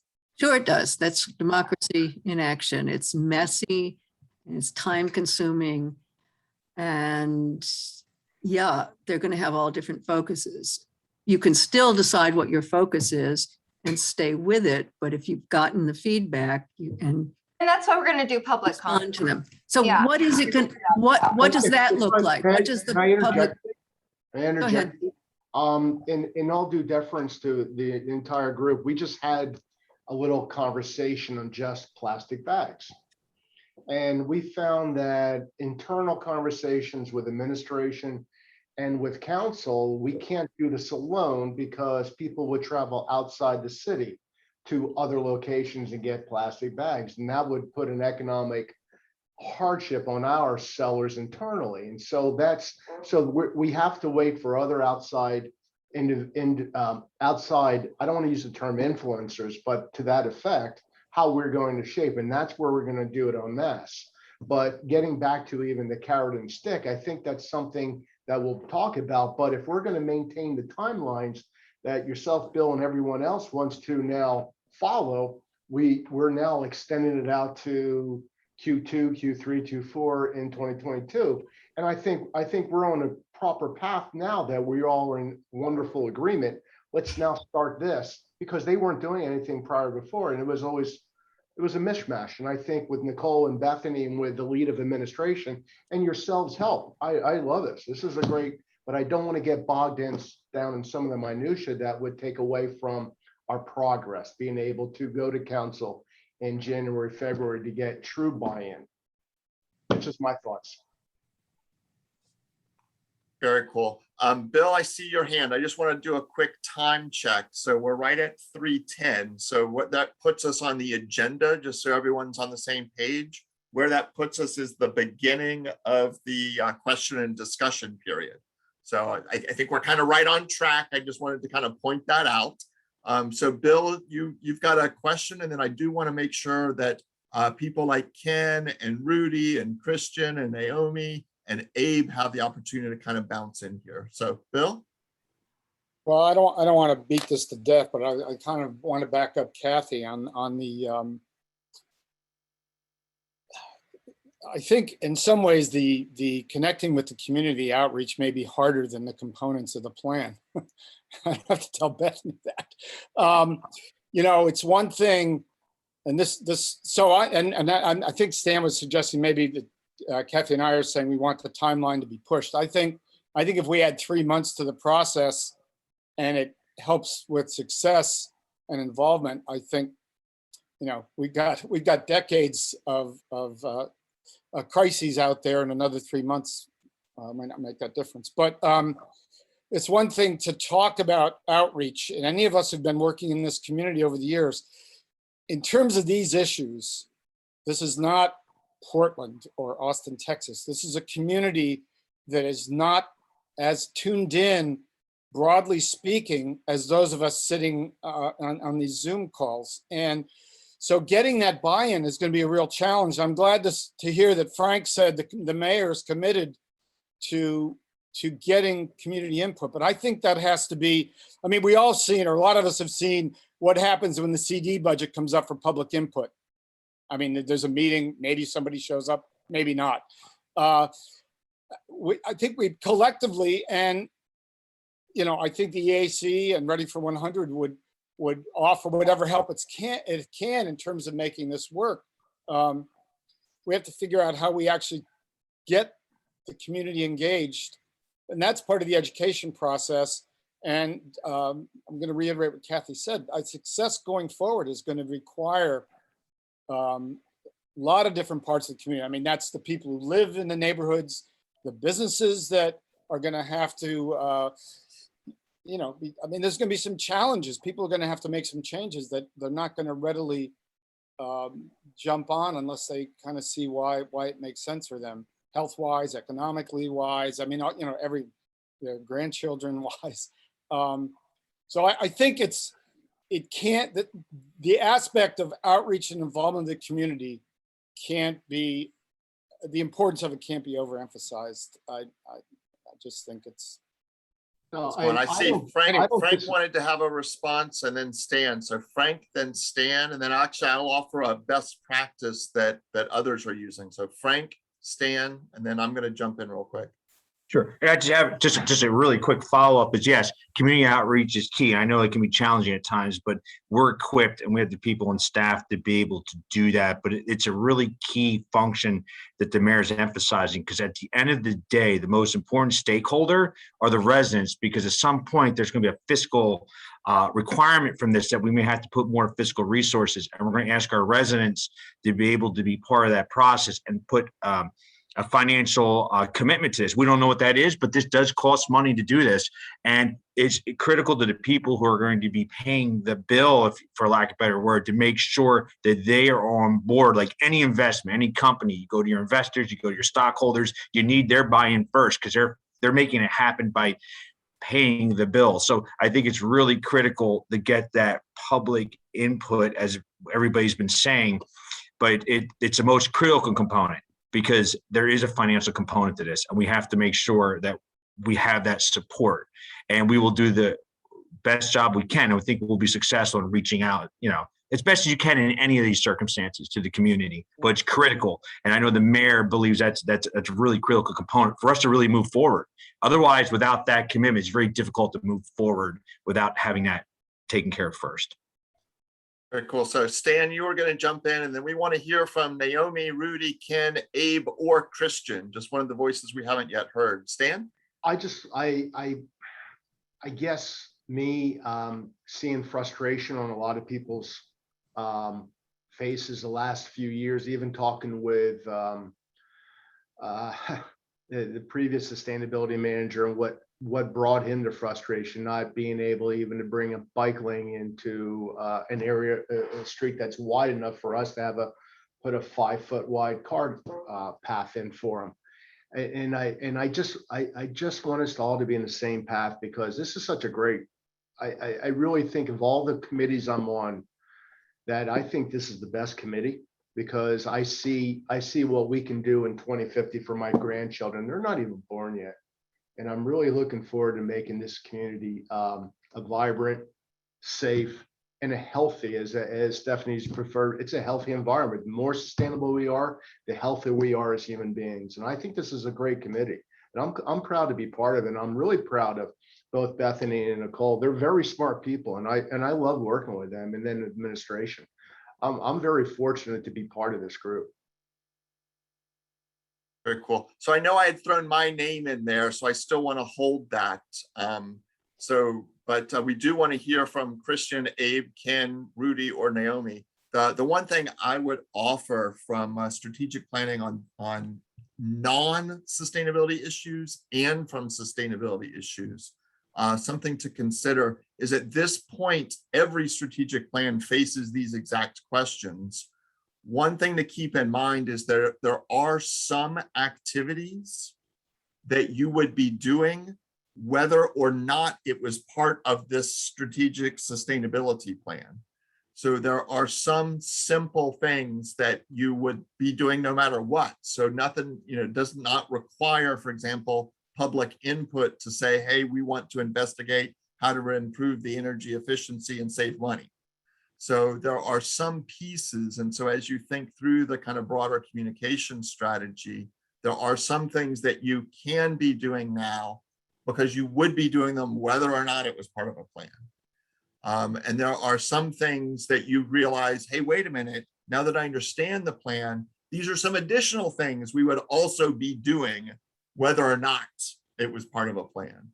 And so kind of keep those things in mind, along with some of the stickier issues, like maybe changing zoning codes or building requirements that might need a lot more public input because the public could prevent success if they didn't fully understand and embrace it. So I'll just offer that as a statement and not ask for any reaction to it. Just throwing that out there as kind of a best practice in these kind of strategic planning scenarios. So I have a question for you, Scott. What do you mean by things that are built in that would include that type of strategy? I mean, so there are plenty of examples that have emerged during this phone call. The transition to LED street lamps, as an example, that was not done because there is an approved strategic plan for sustainability. That was done because it was going to save money. The lights needed to be changed and it provided a higher quality light.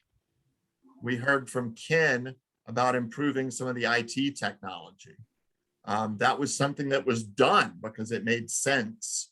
And it didn't necessarily have to be part of this big strategic plan that needed public input and needed city council approval and all those things. It was just like, well, duh, this needs to happen. And so as you start throwing things into a plan, don't go, oh no, now we can't do that because it's part of the plan and we haven't gone through all these other steps. Nicole, I see you nodding. I'll let you hop in there. And then Bethany, I saw Nicole nod, then Bethany. I mean, I totally agree with that, Scott. And the way I think of this framework is I'm not an expert in community and economic development. I'm not an expert in public health, but these are all components of sustainability, and they all fall under that umbrella. And you're right, there are things that we're doing that would be done regardless of if they were in the plan, but this is just bringing it all together so that people understand this is all part of creating a sustainable city. That's my only comment. Thanks, Scott. Cool. And Bethany, and then we do want to hear from the folks that I keep saying we want to hear from, and then we keep talking over them. So Bethany? Our plan is a little unique compared to some other cities' processes that they're going through, where a lot of cities are doing their LCAPs or sustainability plans is more as of an internal document only, where we're taking the extra step going to that external. But as we get the internal groups together, kind of get our goals aligned, take it to our external groups, have that working group meeting with council, make sure we're all aligned, then that's when our really robust public comment period can really start happening. But in the meanwhile, we are also going to be preparing people that this is a thing and it's coming, and this is the kind of things that it's going to cover. And those things are going to be starting this fall, like in conjunction with everything else.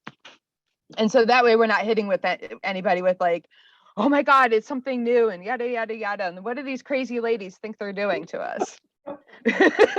we really want to prevent that. It's like, okay, cool. All right. They're working on it. Cool.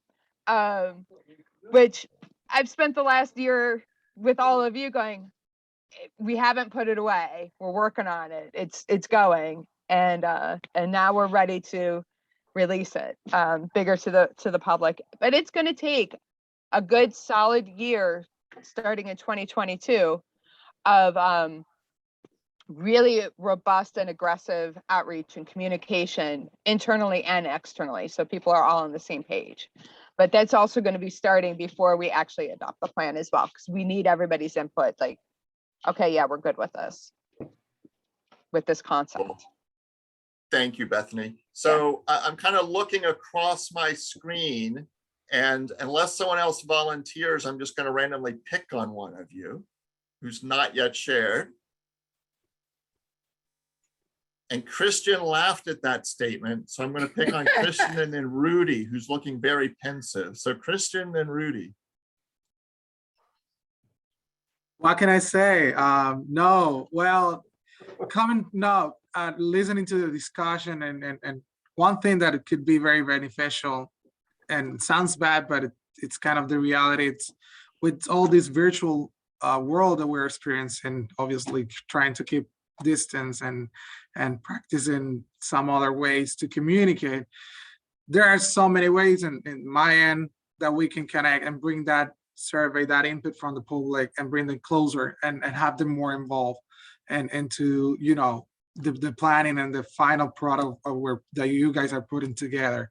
So that's definitely something that at the end will be very beneficial and helpful, and kind of building those bridges and gathering the public's and the residents' input, which Kathy was mentioning is so important. So I'll be glad to help with that too. Thank you, Christian. Rudy, I promised to pick on you, and then we're just going to bounce to Abe, Ken, and Naomi. Yeah. So Rudy, Abe, Ken, Naomi. Okay, thank you. I just want to add one piece of a comment to all this, and believe me, there was a lot of helpful information. Overwhelming, because there's some of them I'm quite familiar with it, some of them I am not, quite honestly.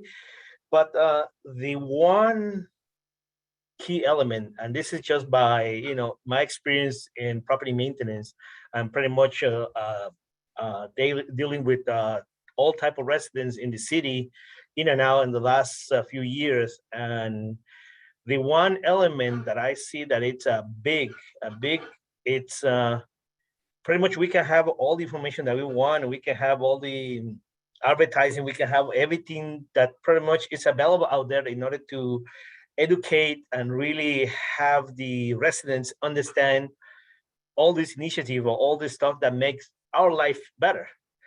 But the one difficult that I'm experiencing, and that's just, you know, from my personal opinion, it's the understanding of why it's so important to get this done. I'm being honest, that there are some people out there that they only live by the day. They don't see a future. They don't see anything beyond what's in today and what you can do for me today. And that's one of the biggest challenges that I see everywhere. I mean, especially with property maintenance, about people caring for the stuff and seeing there is something that if they can do something better today, it will benefit everybody in the long run. So that's pretty much what I want to add to that, because it's a challenge. And I mean, it's working slow, but it's working. But it is a difficult challenge. Thank you, Rudy. Abe, Ken, Naomi. Yeah, no doubt that it's a difficult challenge, but this is a great team of people. I've been impressed with the caliber of presentations today. Stephanie, Nicole, Bethany, and Kathy, thank you for everything that you presented today. And just know that we're going to be willing partners in this endeavor. And I also want to thank Frank Dombowski for taking the lead on this from the administration and the mayor's office specifically, because we have a lot of work to do. And again, I want to go back to a comment I made earlier today.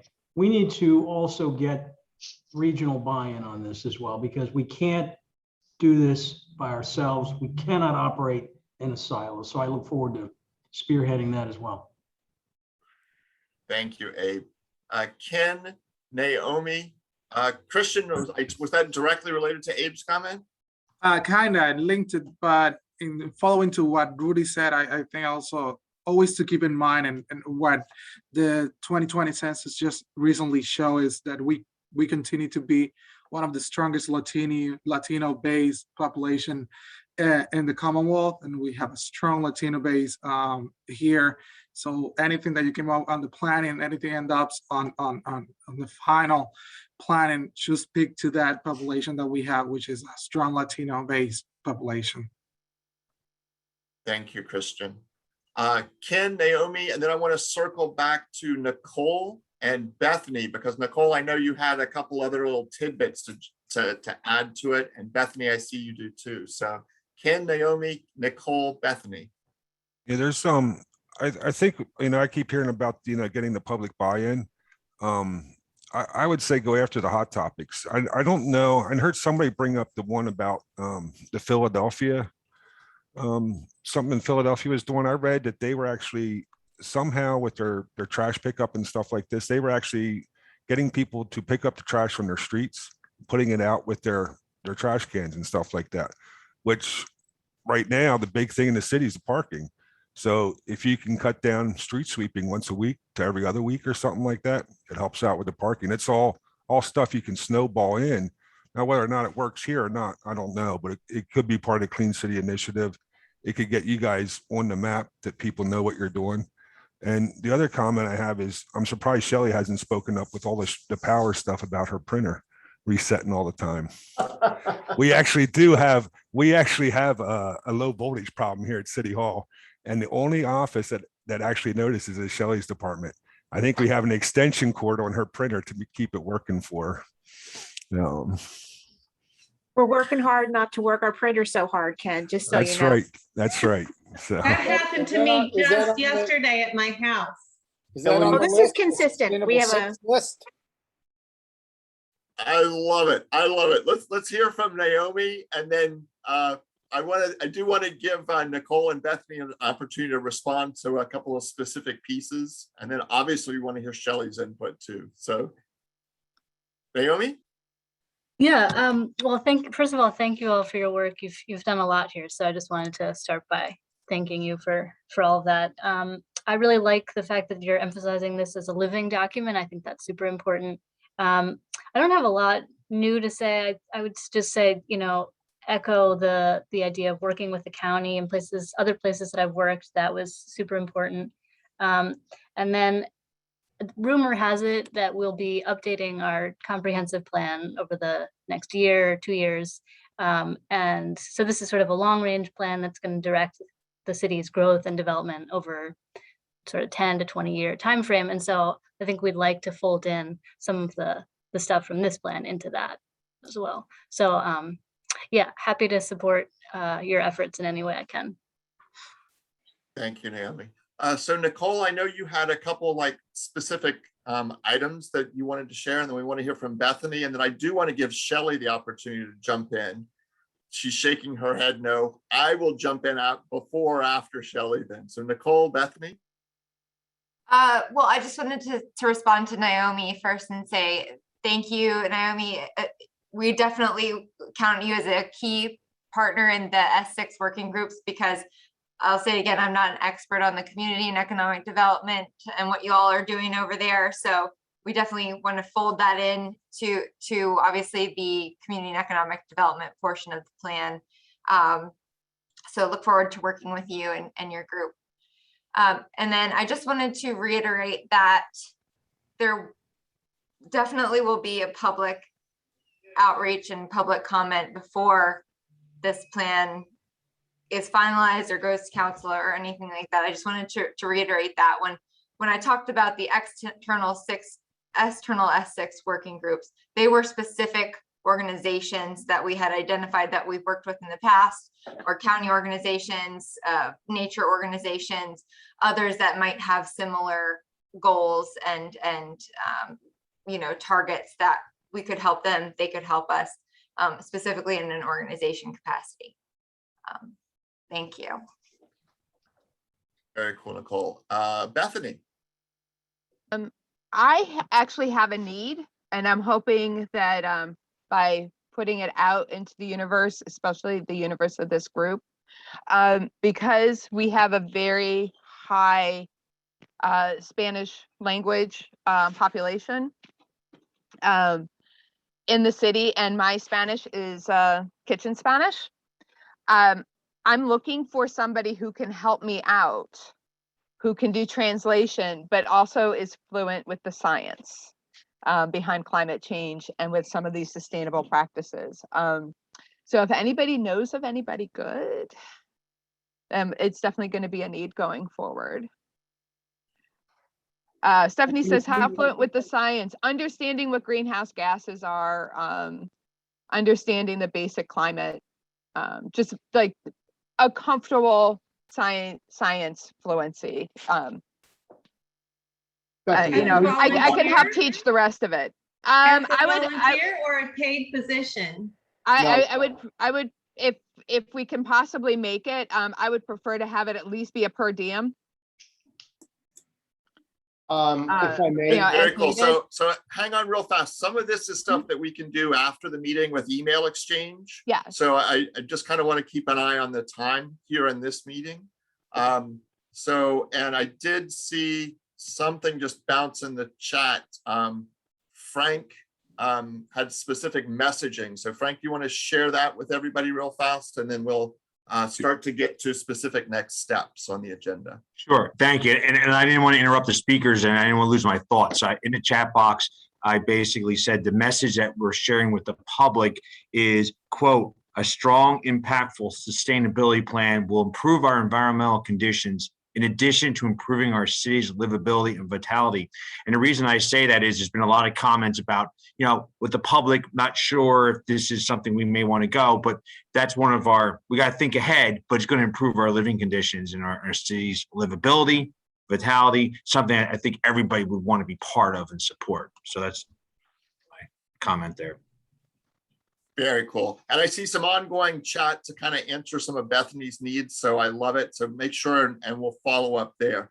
Shelley declined the opportunity with a firm shake of the head. I will not put her on the spot other than to make this question, I guess. Ken, how many years have you been with the city at this point?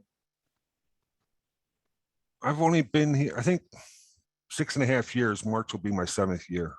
So that makes Shelley the longest duration admin person on this. How many administrations is that, Shelley? I came in during McMahon 2. So 1, 2, 3, 4. This is my 4th. Okay, very good. So here's the point, the purpose behind this question. It might be Frank, actually. So. Yeah. Frank Well, was in and out, right? Well, I started part-time in 1996 under the Mayor Angstad. I started when the government changed, and then I had a break in service for 4 years. So I started in 96, full-time in 99, left in 2016, came back in 20. So there's a 4-year break of service, but technically I served every administration since the beginning of the home All rule right, government. I'm gonna let the two of you fight that out Hey, after Frank, this I was meeting. part-time in 97, so I didn't Oh, have. okay. You're right. I remember that. All right. And I so had no here's break. Here's the question. There you go. Here's the question.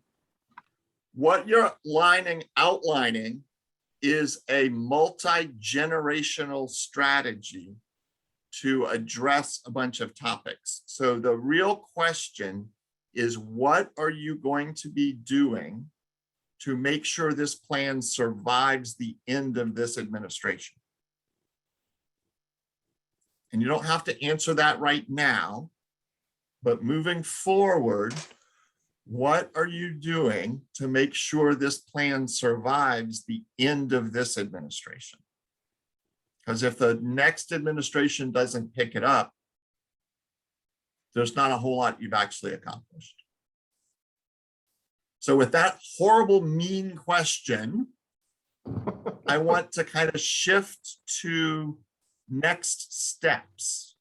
So looking at our agenda, we're supposed to be defining the next steps. And Shelley, I did give you a warning earlier in the meeting if you would just kind of keep track of some of the commitments people have made. But before we go to Shelley, who's been keeping a master list, I'll start with EAC and then go to Stephanie and then go to administration. So EAC, Stephanie, administration. Kathy, what specific next steps did you hear for EAC?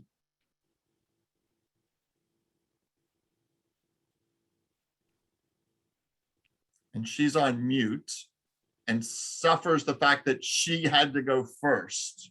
Okay, I think we should probably start with some of the review of the codes, because that will help. I think that will help the city to figure out how to share some of this with people. If we can at least identify what codes may well need updating and what general category of things, because we're pretty good at reviewing codes for environmental sustainability kinds of issues and are getting to understand where things have been put in the codes. And we have Shelley. So very cool. That's one thing that we could do to help with that I heard and wrote down.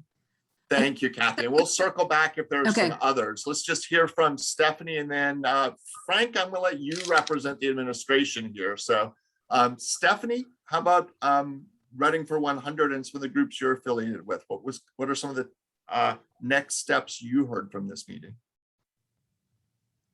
Well, so I heard a lot from myself on that, but I'd love to hear more from other people. I want to know how I can support everybody else here. So, I mean, I'll continue to attend green infrastructure meetings.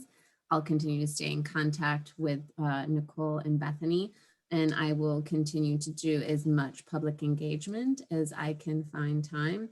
And I'm working on connecting students with the EAC and with some of the sustainability work, and continuing to chair the sustainability initiative at RAC.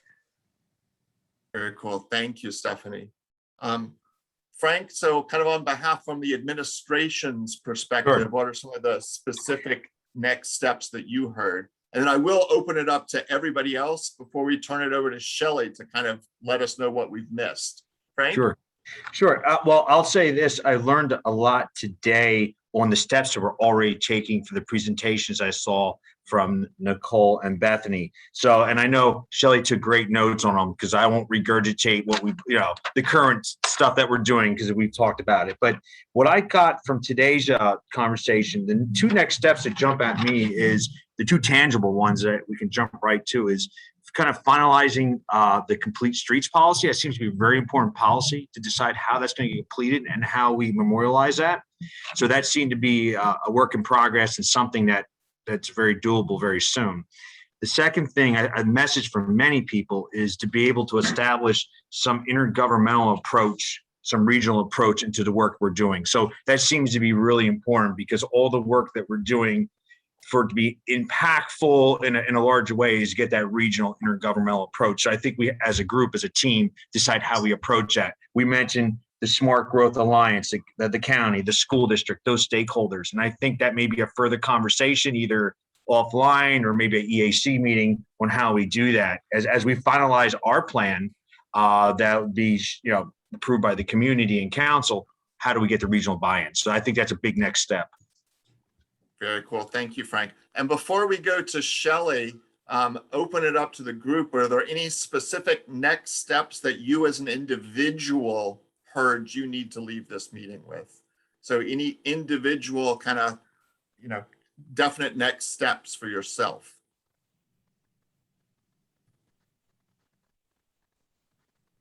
I have one comment, and that would be, it's really a question for Kathy.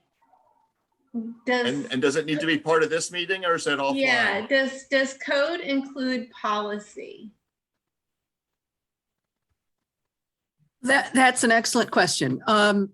Yeah, code is policy incorporated into legal binding form, but policies, as I think it was Frank pointed out really well, Frank and Stan both said we need to think about how we want to incorporate policy. So you can have a resolution by council, you can have a statement of policy that the mayor's office does, or an executive order kind of, that creates policy for the government. So you can do it in different forms. It would be when you're sure of what you want and it's specific, it can go in an ordinance and then it's legally binding, as long as it's something that you want to have ongoing and you're sure it should be permanent. All right, so I guess I would further Kathy's point and say code, policy, and standards. Yeah, because it can even be to Frank's point, and then the regional approach, as Frank already stated. So those things are important, I think. Yeah, I think you, that's a good addition. Mm-hmm. I think we've got a lot to talk about at our next meeting. I think this, very cool. Pick up on this. So. Anybody else want to kind of volunteer something they heard they themselves need to take away and do from this meeting? I just wanted to jump in real quick because I heard Frank mention the complete streets policy. and maybe I came on late, so maybe I missed this, but actually the Community Development Department did just get funding to do an active transportation plan, which will be starting soon. So I think as part of that, we'll sort of be looking closely at the complete streets policy and evaluating it, and perhaps changing things. So I just wanted to add that. Very important addition. Thank you, Naomi. Yeah, I guess So clarify that there is no complete streets policy currently. There was an informed administration in order.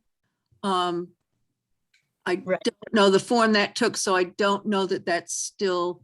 It was an executive order from 2 administrations, and that kind of expires with the administration because it was an executive order is not binding for further administration. So I have that documentation. I can share it with the group. We can work off it, but it's expired when that administration expired. Right. That's what I was concerned about, that I didn't think it was, we had been advised before when we said use the complete streets policy, that there really wasn't one, and we would need to have another conversation with the new administration and see whether they wanted to adopt one and what it would look like and whether, what form it would take. So those are important issues. Thanks for the help with that. So that goes back to that really mean question about how you make sure this stuff survives to the next administration. So, Anne, is this a question?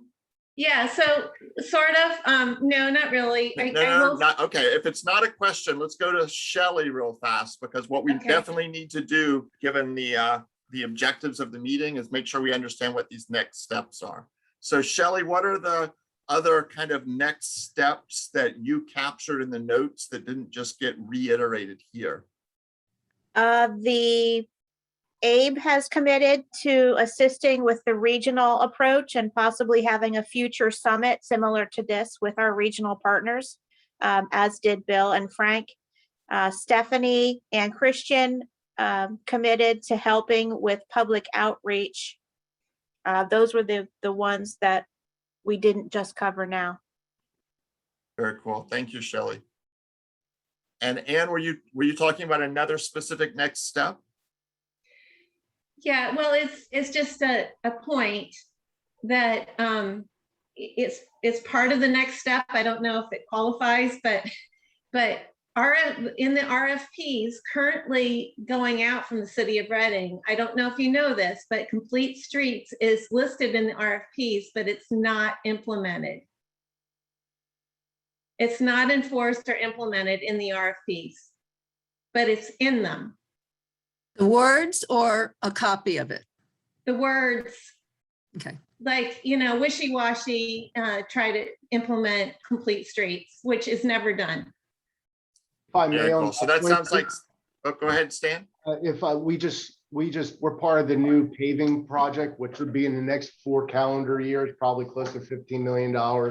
And what we're doing is we're implementing to the next level, following new federal highway administration guidelines, where we can put bike lanes in, and all the different mobility aspects. There's some interesting mobility programs out there now as well, but yeah, we look at it best practices. Our lead consultant is McCormick Taylor, and along with we have Gannett Fleming, who are probably some of the finest in the Mid-Atlantic that are helping us. So I understand where you're going with that, and some of the older thought process was somewhat outdated, especially they didn't necessarily cover water, and that's one thing we need to cover, and or ADA compliance to the next level, and that's what we want to do, and that's what we are implementing with administration's guidance right now. So thank you, Anne.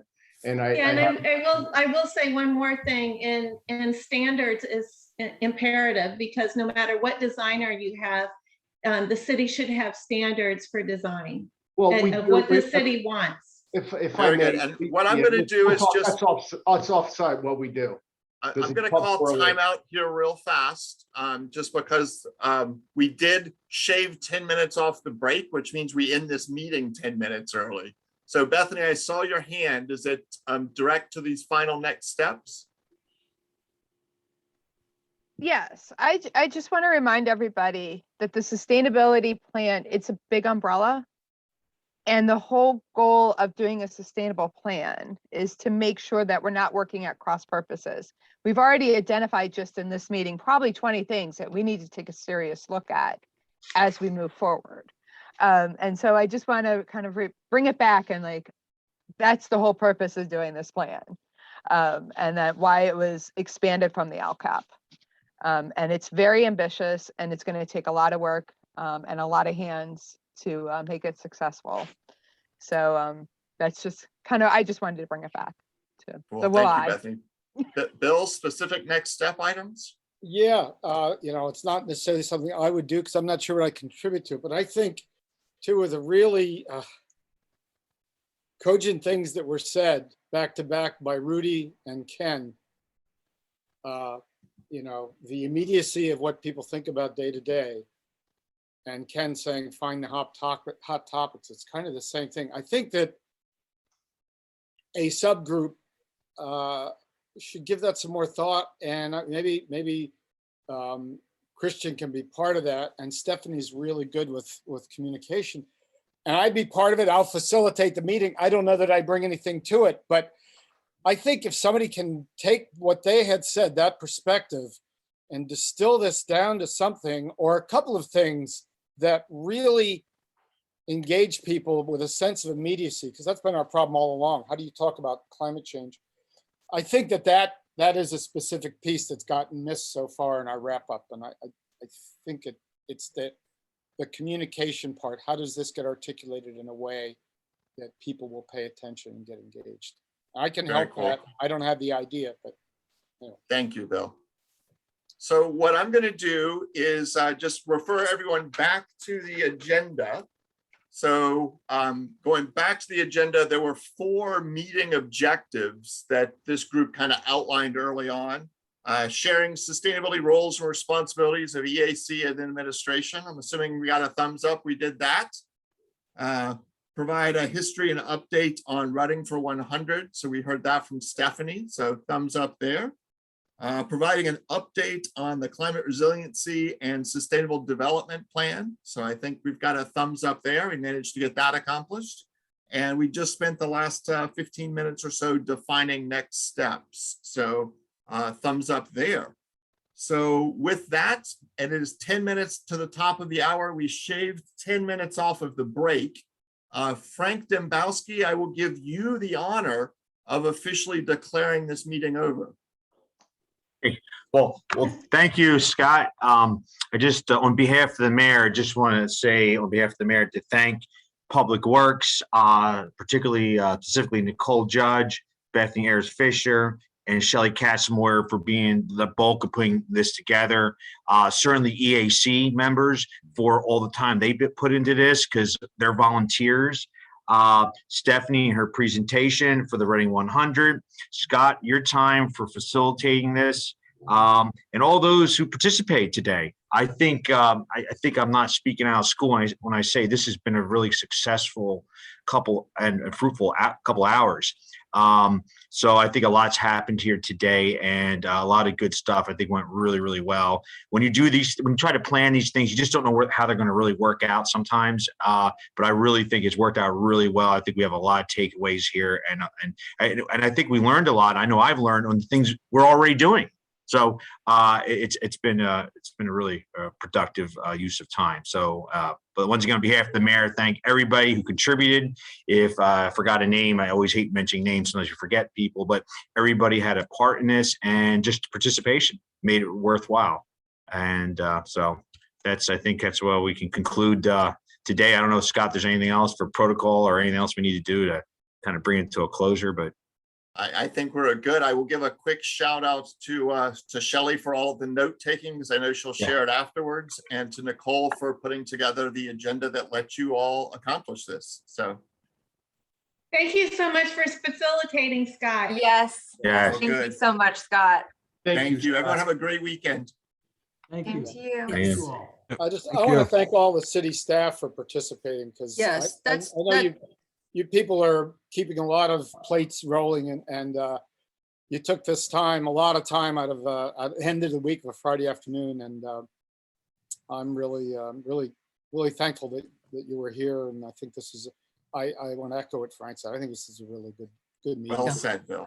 I'm incredibly impressed as well. I mean, the participation by so many of you and the thoughtfulness and of the questions and the things you help us to understand is just very encouraging. One of the few encouraging things that have happened in the last year for me. So thank you. And all the work that Beth and Nicole are doing. I mean, it's Absolutely. Absolutely. I feel like something Gives us the reason for the meeting. That's great. Well done. Well done. Thanks, everyone. All right. Bye, everyone. Thank you, everybody. Have a great Bye. weekend. Bye, everyone.